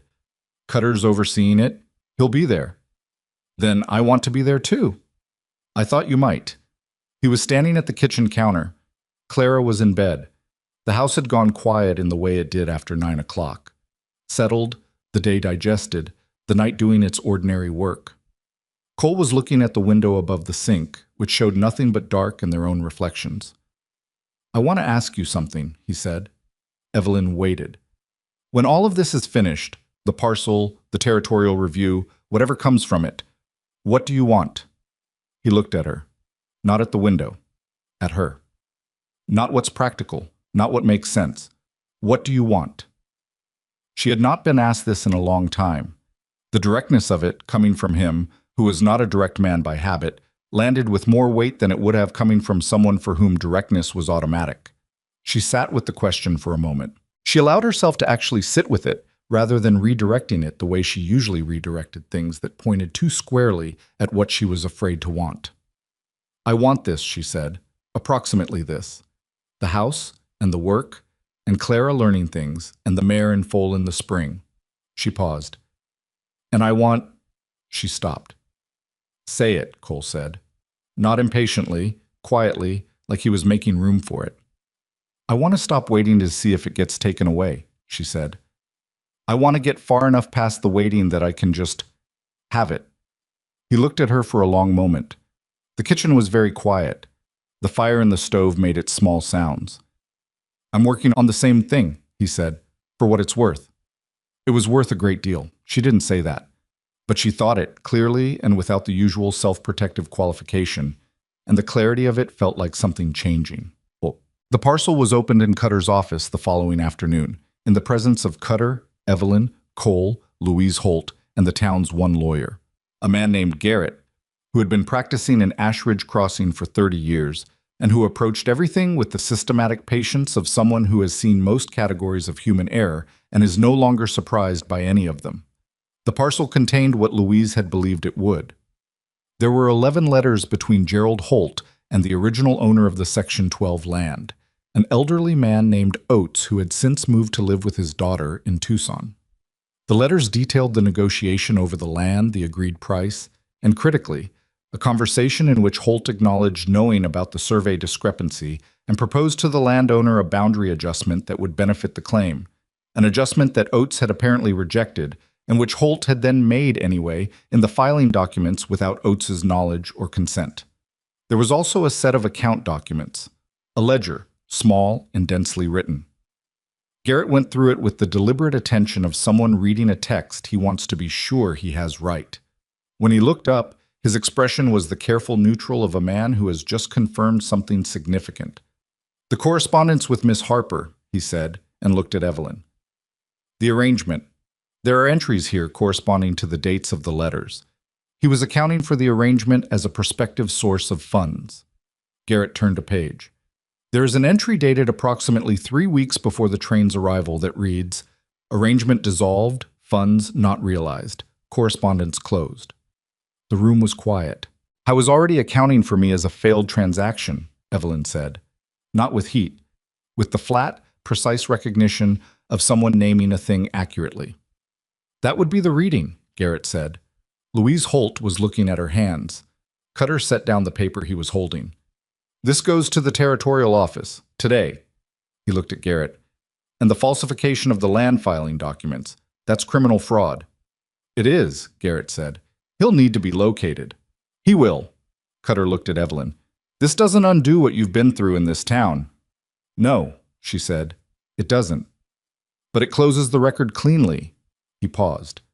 "Your name is clear, Miss Harper. It was clear in this office a week ago. It's clear still now." She nodded. She looked at the parcel, the letters, the small, densely written ledger in which she had been a line item that didn't pay out. She thought about the first letter she had received from Gerald Holt, the one that had started everything, that had used the word partnership 4 times in 3 paragraphs, that had described a life-taking shape in language so persuasive she had read it 6 times in one evening. She thought about what a person was to another person when the other person didn't actually see them, and she thought about the distance between being seen and not being seen, and how long she had not known the difference because no one had shown it to her clearly enough. She knew the difference now. Louise Holt walked out of the office at the same time as Evelyn, and they stood for a moment on the board sidewalk, not quite together, but adjacent. The cold was sharp, and the sky was the flat white of a day, considering more snow. "Thank you," Evelyn said, "for coming forward." Louise was quiet for a moment. "I should have done something sooner, years ago." She looked down the street. "I keep thinking of you on that platform. Waiting. I wasn't waiting very long before things changed." "That's not—" Louise stopped. She looked at Evelyn with the expression of someone who wants to say something and is deciding whether to. "I looked for a way to write to you before all this, when I first found out what Gerald had done. I couldn't find an address." "You found me," Evelyn said. "Eventually." They looked at each other. 2 women who had been produced by different versions of the same man's carelessness, standing in the cold outside a county sheriff's office, neither one of them particularly certain what to say next. "I hope it works out here," Louise said finally. "It looks like it might." She walked back toward the hotel. Evelyn watched her go and thought that life was very strange and sometimes fair in the most oblique and belated ways. Cole appeared at her elbow. "Well," he said. "Well," she agreed. They walked back to the wagon. He helped her up without making a thing of it, just a steadying hand, brief, practical. And she let him, which was its own kind of thing. Well, the days that followed were quieter than any days since her arrival. Not uneventful. The ranch had its own constant small drama of animals and weather and things that needed doing, but quiet in the internal sense, the sense of a person who has been in a sustained defensive posture for long enough that when the threat finally goes, the relaxing of it is almost physical. She slept better. She noticed that. She had been sleeping the way you sleep when you're camping, never quite fully down, some part of you always listening for the thing that changes. Now she slept all the way to the bottom, and she woke less tired than she'd been in months. Clara noticed too, in the way she noticed things. "You look different," she said one morning. "Different how?" "Less like you're waiting for something bad." Evelyn considered this. "I suppose I am. Less." "Papa too." Clara ate a spoonful of porridge. "He whistled yesterday, while he was doing the harness. I haven't heard him whistle since before Mama got sick." Evelyn filed this. She was still filing things, still building the structure of this life one piece at a time, not rushing it. She had learned, the hard way, but thoroughly, that the things worth having were the ones that were built slowly enough to last, the ones that showed you their true shape before you committed to them. She wrote a long letter to her mother that week. She told her about the parcel and the letters and the cleared name. She told her about Clara and the cornbread and the letter in the mending basket that she had returned without mentioning. She told her about Cole, carefully, without claiming more than she knew, because her mother was a precise reader and would catch any exaggeration. She said, "Hi is a man who asks what I want and then lets the answer be whatever it is. I have not met many men who do that. I think it is rarer than people say." Her mother wrote back 12 days later, "It is rarer than people say. Be careful with it. Also, please send some of that cornbread recipe Clara has apparently mastered." She had not mastered it. The middle was still often underdone, but they were getting closer. It was on a Sunday evening, 3 weeks after Louise Holt had left Ashridge Crossing and the territorial office had formally acknowledged receipt of Ferris's documents and the criminal referral for Gerald Holt's land falsification, that Cole said the thing he had been building toward for a while. They were on the porch. Coffee. Stars. The mayor had been restless all week, a sign. The old ranch hand who came twice a week said that the foal was close. "I've been thinking about something," Cole said. Evelyn waited. "You came here because someone made an arrangement and didn't keep it." He was looking at the barn. "I don't want to make an arrangement." She looked at him. "I want to ask you something," he said. "Not an arrangement, I'm not talking about what's practical or what solves a problem." He turned his head and looked at her. "I'm talking about what I want, which is what you said you were working on, wanting something without waiting for it to go." The cold was sharp around the edges of the porch light. Inside, Clara was supposedly asleep, but was almost certainly reading by candlelight, which was a habit they had both decided, independently and without discussing it, to overlook. "I'm listening," Evelyn said. "I know you've been through something that makes trust a hard project," Cole said. "I'm not asking you to trust everything at once. I'm asking—" He stopped. He was not a man who found this easy, and he wasn't going to pretend he was. He tried again. "I'm asking if you'd be willing to try. With me. Not because you need somewhere to be, because you want to be here." The night was very still. The stars did their extravagant thing overhead. Evelyn looked at this man, at his hand still on his coffee cup, his shoulders that were tenser than usual, his face with its dark beard and its weather and its expression of someone who has asked a question they cannot take back and is not trying to. And she thought about what Clara had written to her dead mother. "I think she is scared of something. I think she is scared of wanting things." She was scared of wanting things. She was also, she acknowledged, in the process of wanting this very badly, and the wanting had been going on for long enough now that pretending otherwise was not something she was willing to do. "Yes," she said. Cole was quiet for a moment. Just a moment. Then something in his shoulders let go. Not dramatically, not all at once, just a small and unmistakable release, the way a held breath releases when the news is finally what you hoped it would be. "All right," he said. "All right," she said. They sat in the cold and the stars did their work overhead, and the barn creaked once in the wind, and the mare in the last stall shifted her weight in the dark. And neither of them said anything further, and neither of them needed to, because there are moments where the words have done what words can do, and the rest of it belongs to something that doesn't have a name yet, but that is nonetheless already beginning. The foal came on a Tuesday, just before dawn. Evelyn heard the mare first, a low, restless sound that was different from the ordinary night noises of the barn, different enough that it pulled her up out of sleep before she'd fully decided to wake. She lay still for a moment, listening, and then she got up and put on her coat over her nightclothes and her boots without lacing them and went outside into the cold dark. Cole was already there. He had heard it too, apparently, because he was in the barn with a lantern when she came through the door, crouched in the last stall with his sleeves rolled and his expression the concentrated calm of a man who has done this before and knows that calm is the most useful thing he can offer. "She's close," he said, without looking up. Evelyn came and stood at the stall door. The mare, the gray one, the one she had asked about on her first evening here, the one Cole had said was well kept, was down on her side, breathing in the deliberate way of a creature doing hard work. The lantern threw a warm circle of light that made the barn feel smaller and more intimate than it was in daylight. "Is there anything to do?" Evelyn asked. "Wait," Cole said, "and be quiet." She was quiet. She was good at that. It took another 40 minutes. Cole stayed in the stall the whole time, not intervening, just present, which she had come to understand was its own kind of skill, knowing when your presence is enough and your hands would only be in the way. The foal came in the gray pre-dawn, wet and astonishing, and it lay on the straw for a moment with the complete stillness of something that hasn't yet understood. It exists, and then it moved, and the mare turned her head, and something happened in the stall that was too ordinary to be called a miracle, and too extraordinary to be called anything else.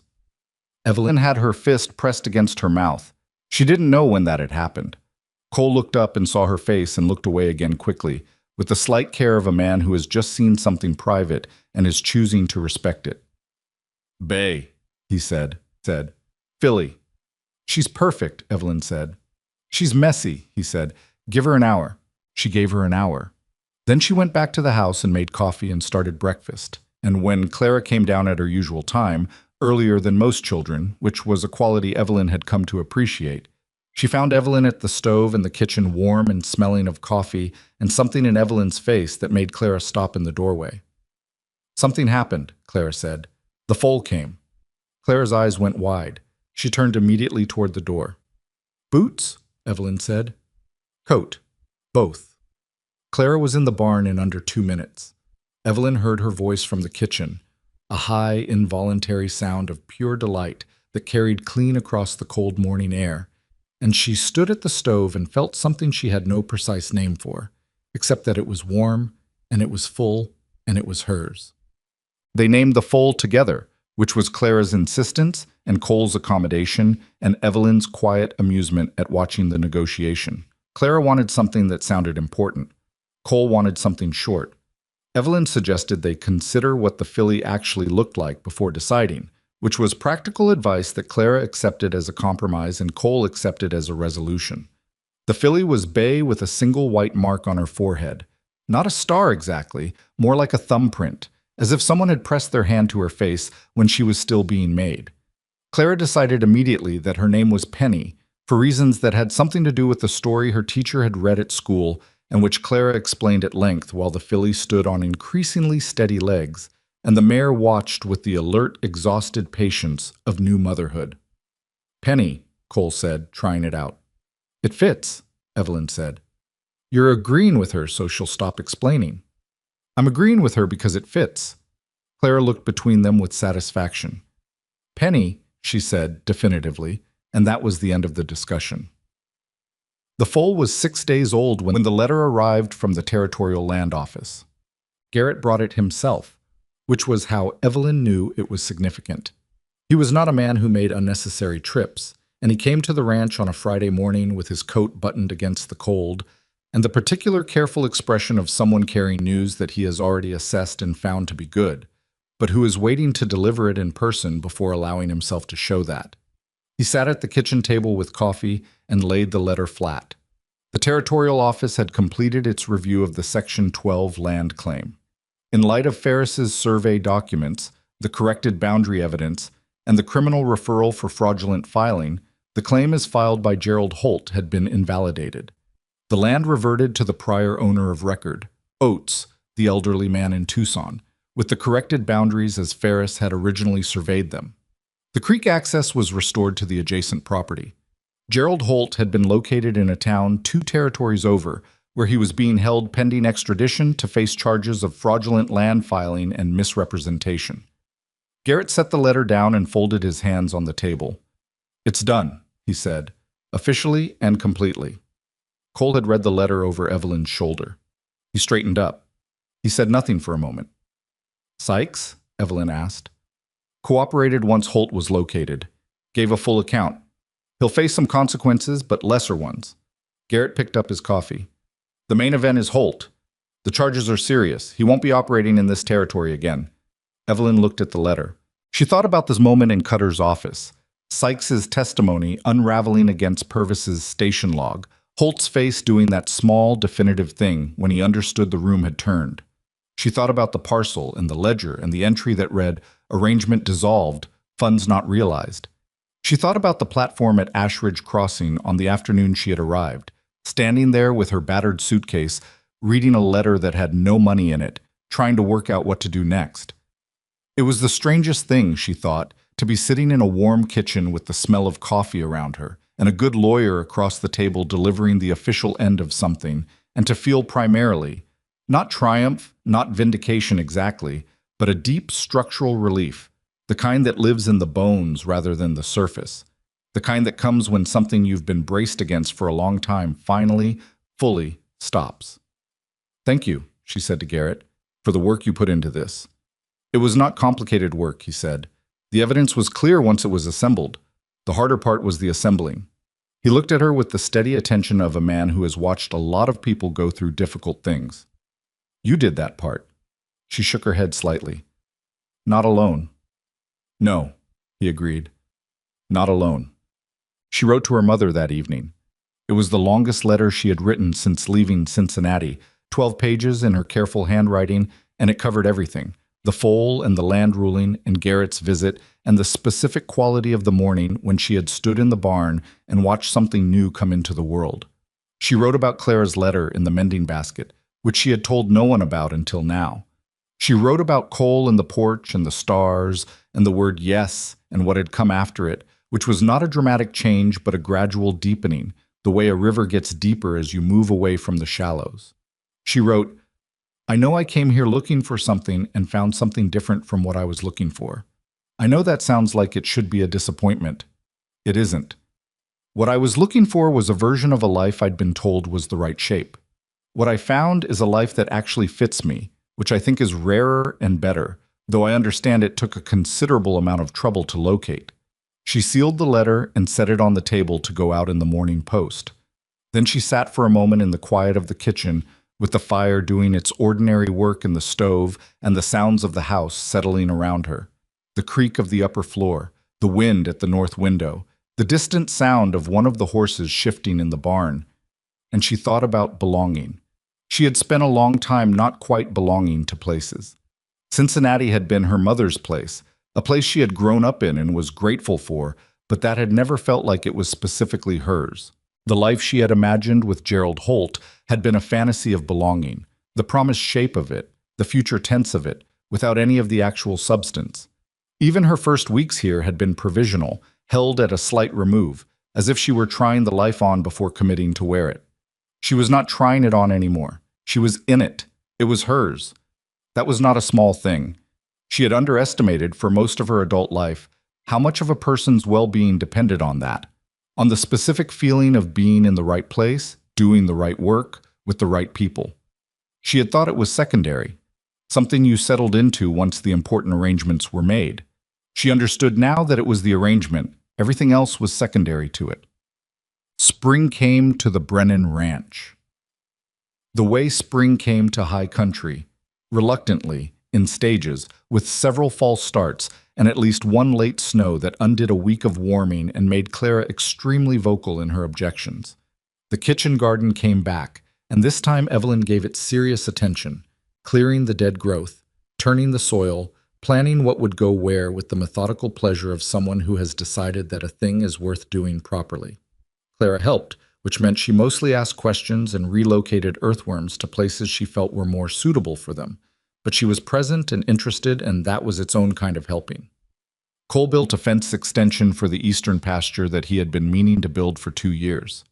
He did it over 3 weekends, working with the steady patience of a man who has remembered that things left undone tend to stay undone, and Evelyn brought lunch out to him on the second Saturday and sat on the fence rail while he ate, and they talked about nothing in particular: the garden, Clara's progress with long division, the filly who was already showing a personality that was somewhat larger than her size suggested. "She's going to be trouble," Cole said about the filly. "She's going to be wonderful," Evelyn said. "Those aren't mutually exclusive." "No," she said, "they're not." He looked at her with the look she had come to know well by now, the one that wasn't quite a smile but that meant something more specific than a smile would, something that had her name on it and nothing else. It was on one of those spring weekends that Cole asked her to marry him. He did it without build-up, without ceremony, without the elaborate architecture of a formal proposal, which was entirely in keeping with who he was and which she found she was grateful for. They were in the barn after the evening feeding. The filly was being curious about a bucket, and Evelyn was watching her with the particular fond attention that had developed over months of watching this animal grow from the wet, still thing on the straw into a quick and opinionated creature with opinions about everything. Cole said, "I want to marry you." Evelyn looked at him. "Not because it makes sense," he said, "though it does make sense, because I want to." He paused. "And because Clara is already calling you." He stopped. A brief expression crossed his face, something between fondness and mild embarrassment. "She's been calling you something. In her head, apparently. She mentioned it to me." "What has she been calling me?" "Mama," he said, quietly. "Not to your face. She told me she wasn't sure if it was all right." Evelyn was quiet for a moment. The filly had lost interest in the bucket and was investigating Evelyn's coat pocket with a thoroughness that suggested prior experience finding things there, which was accurate. Evelyn put her hand on the filly's nose and held it there. "It's all right," she said. "Which part?" Cole asked. "Both parts," she said. "Yes to both." He let out a breath.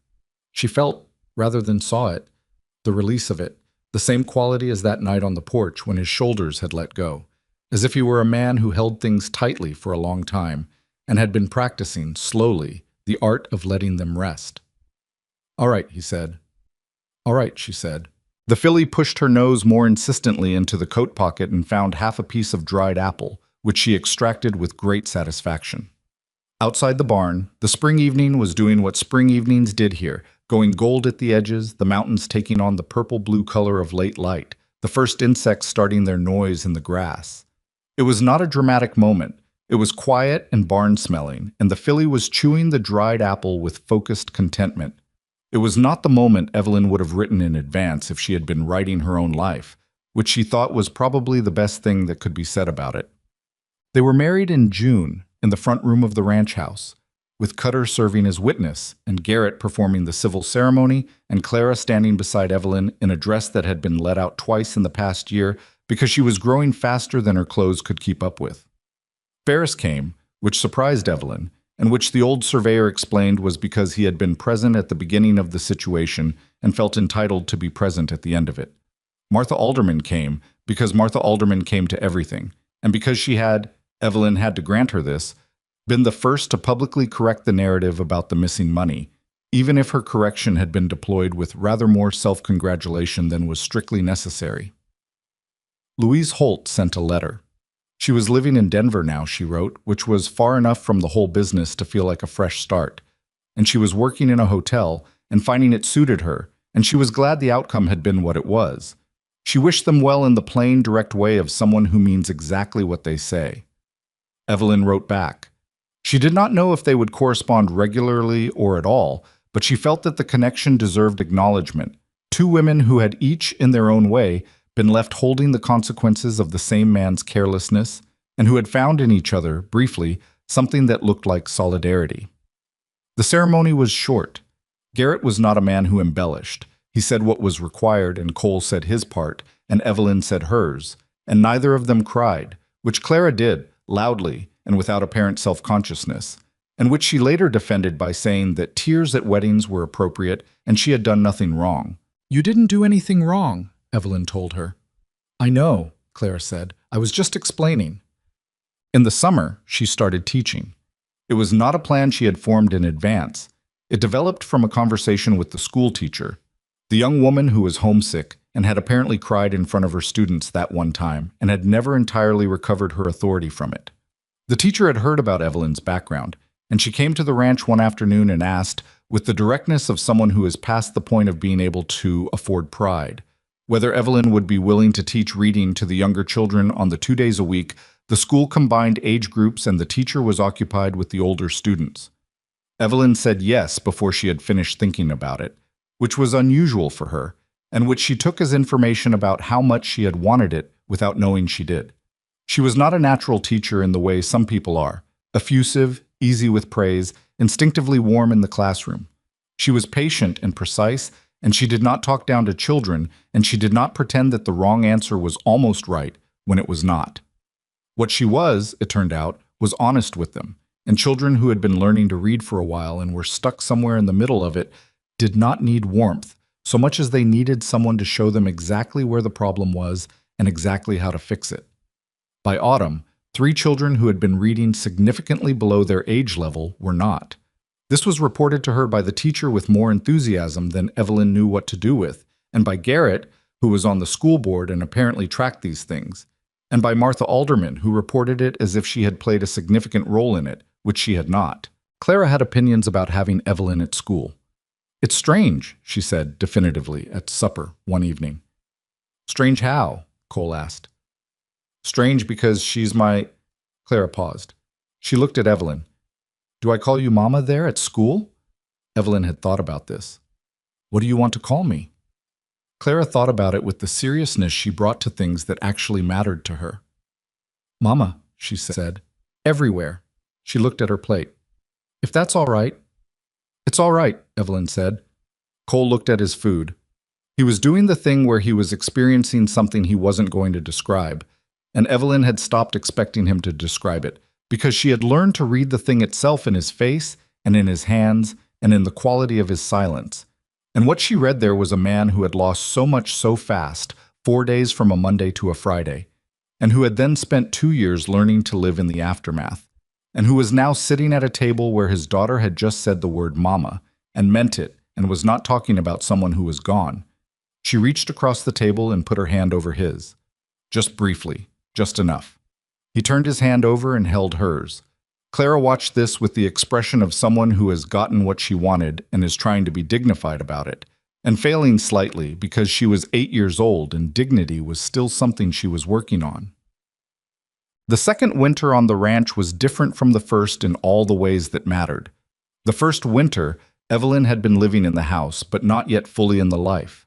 Still holding something in reserve, still waiting to see. The second winter she was in it completely, which meant that the difficult parts of it were also fully hers. The cold that came down off the mountains and made the morning work brutal. The weeks in January when the snow kept falling and the roads were impassable and the only world was the ranch itself, which was both enough and sometimes, on the 7th consecutive day of the same 4 walls, emphatically not enough. She and Cole fought twice that winter. Real fights, not the careful managed disagreements of 2 people who are still learning each other's weight. The first was about money, about the spring planting, about how much to risk on a larger crop when the ranch finances were still not comfortable, and she thought the risk was worth taking and he thought it wasn't. The second was about something smaller, which somehow made it worse, about a decision she had made regarding Clara's schooling without consulting him, which she had not done to undermine him, but which had landed that way. Neither fight resolved quickly or cleanly. The money fight took 3 days to settle, and they were both wrong in different proportions about different parts of it. The school fight was her fault, and she knew it and said so, which was hard to do and the right thing, and Cole received the apology the way he received most things, without making a performance of it, without extracting more than was offered. "I should have asked you first," she said. "You should have," he agreed. "I'm not good at asking. I'm used to just doing." "I know." He paused. "I'm not good at saying what I need. I'm used to just managing." They looked at each other across the kitchen table with the mutual recognition of 2 people who have identified a shared problem, which is not the same as having solved it, but is the necessary beginning. "We're going to do this again," she said. "Probably. As long as we come back to the table." "We'll come back to the table," he said. They did. They always did. That was not a small thing either, she was learning. The coming back was, in its own way, the whole of it. In the spring of the second year, Penny was old enough to be worked with, and Cole began the slow, patient process of getting her used to a halter and a lead. Clara insisted on being present for every session, which meant that Evelyn was also often present, because Clara without supervision around an opinionated young horse was a category of risk that both adults had independently assessed and decided required management.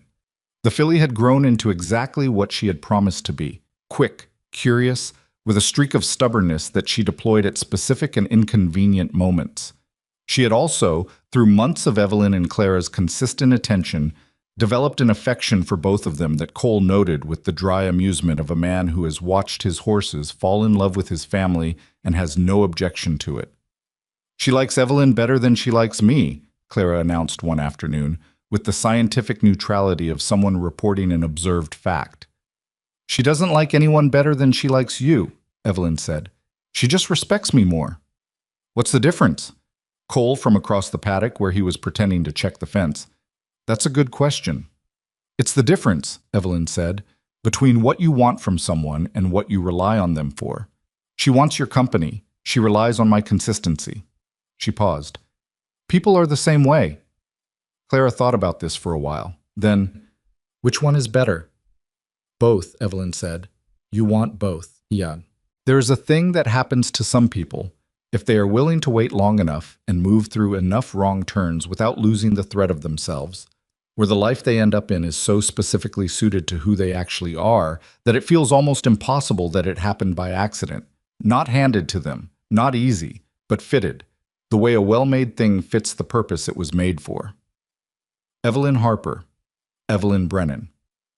Now, though she kept both names in her own mind, because Harper was where she came from, and Brennan was where she had arrived, and both of those things were true, was not a woman who would have described her life in poetic terms.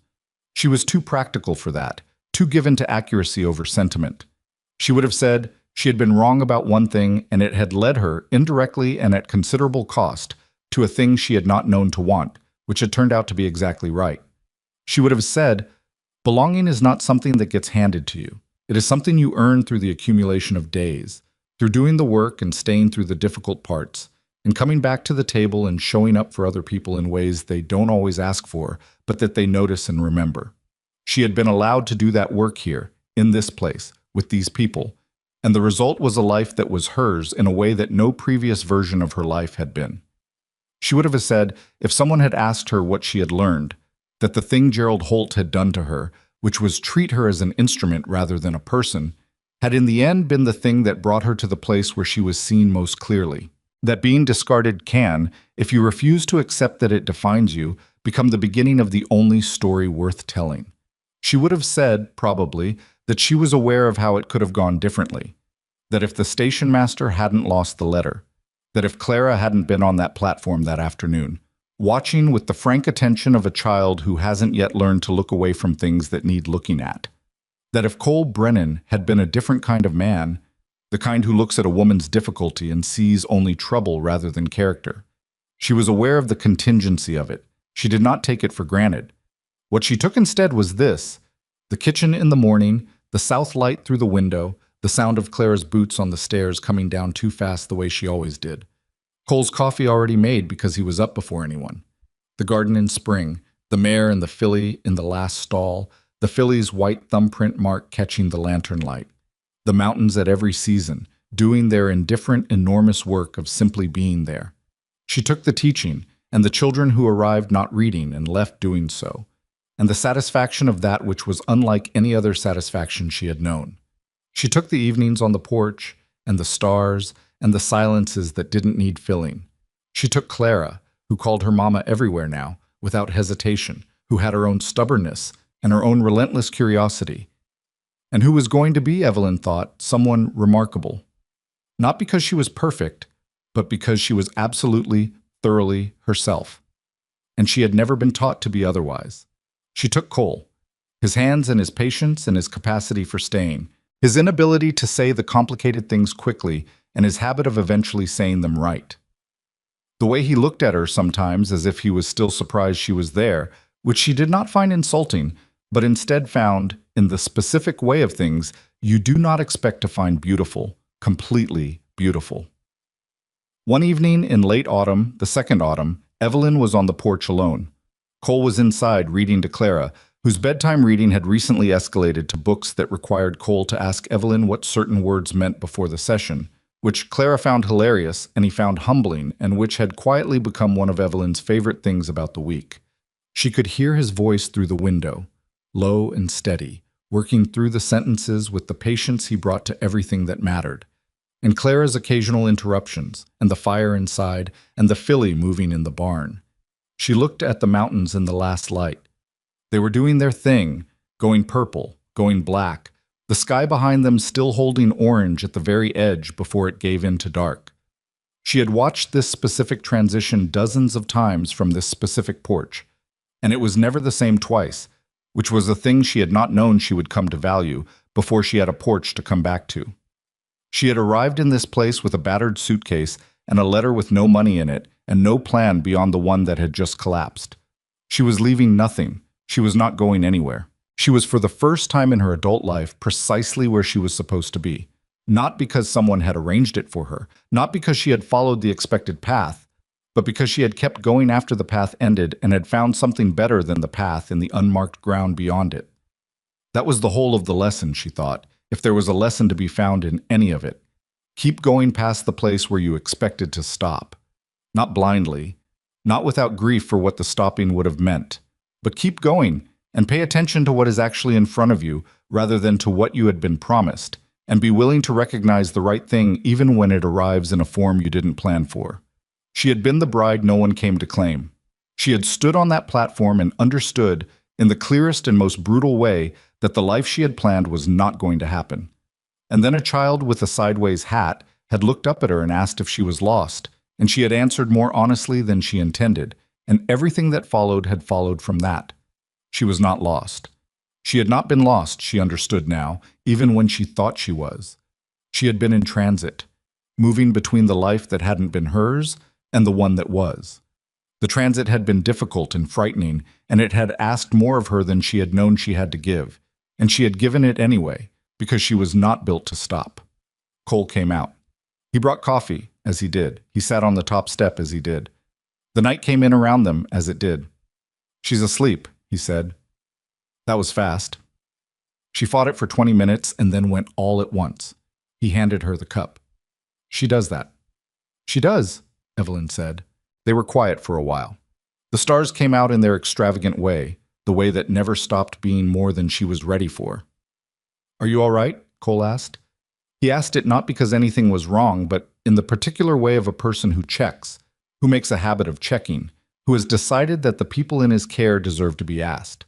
She looked at the mountains and the stars and the light in the barn and this man beside her on the step with his coffee and his patience and his willingness to stay.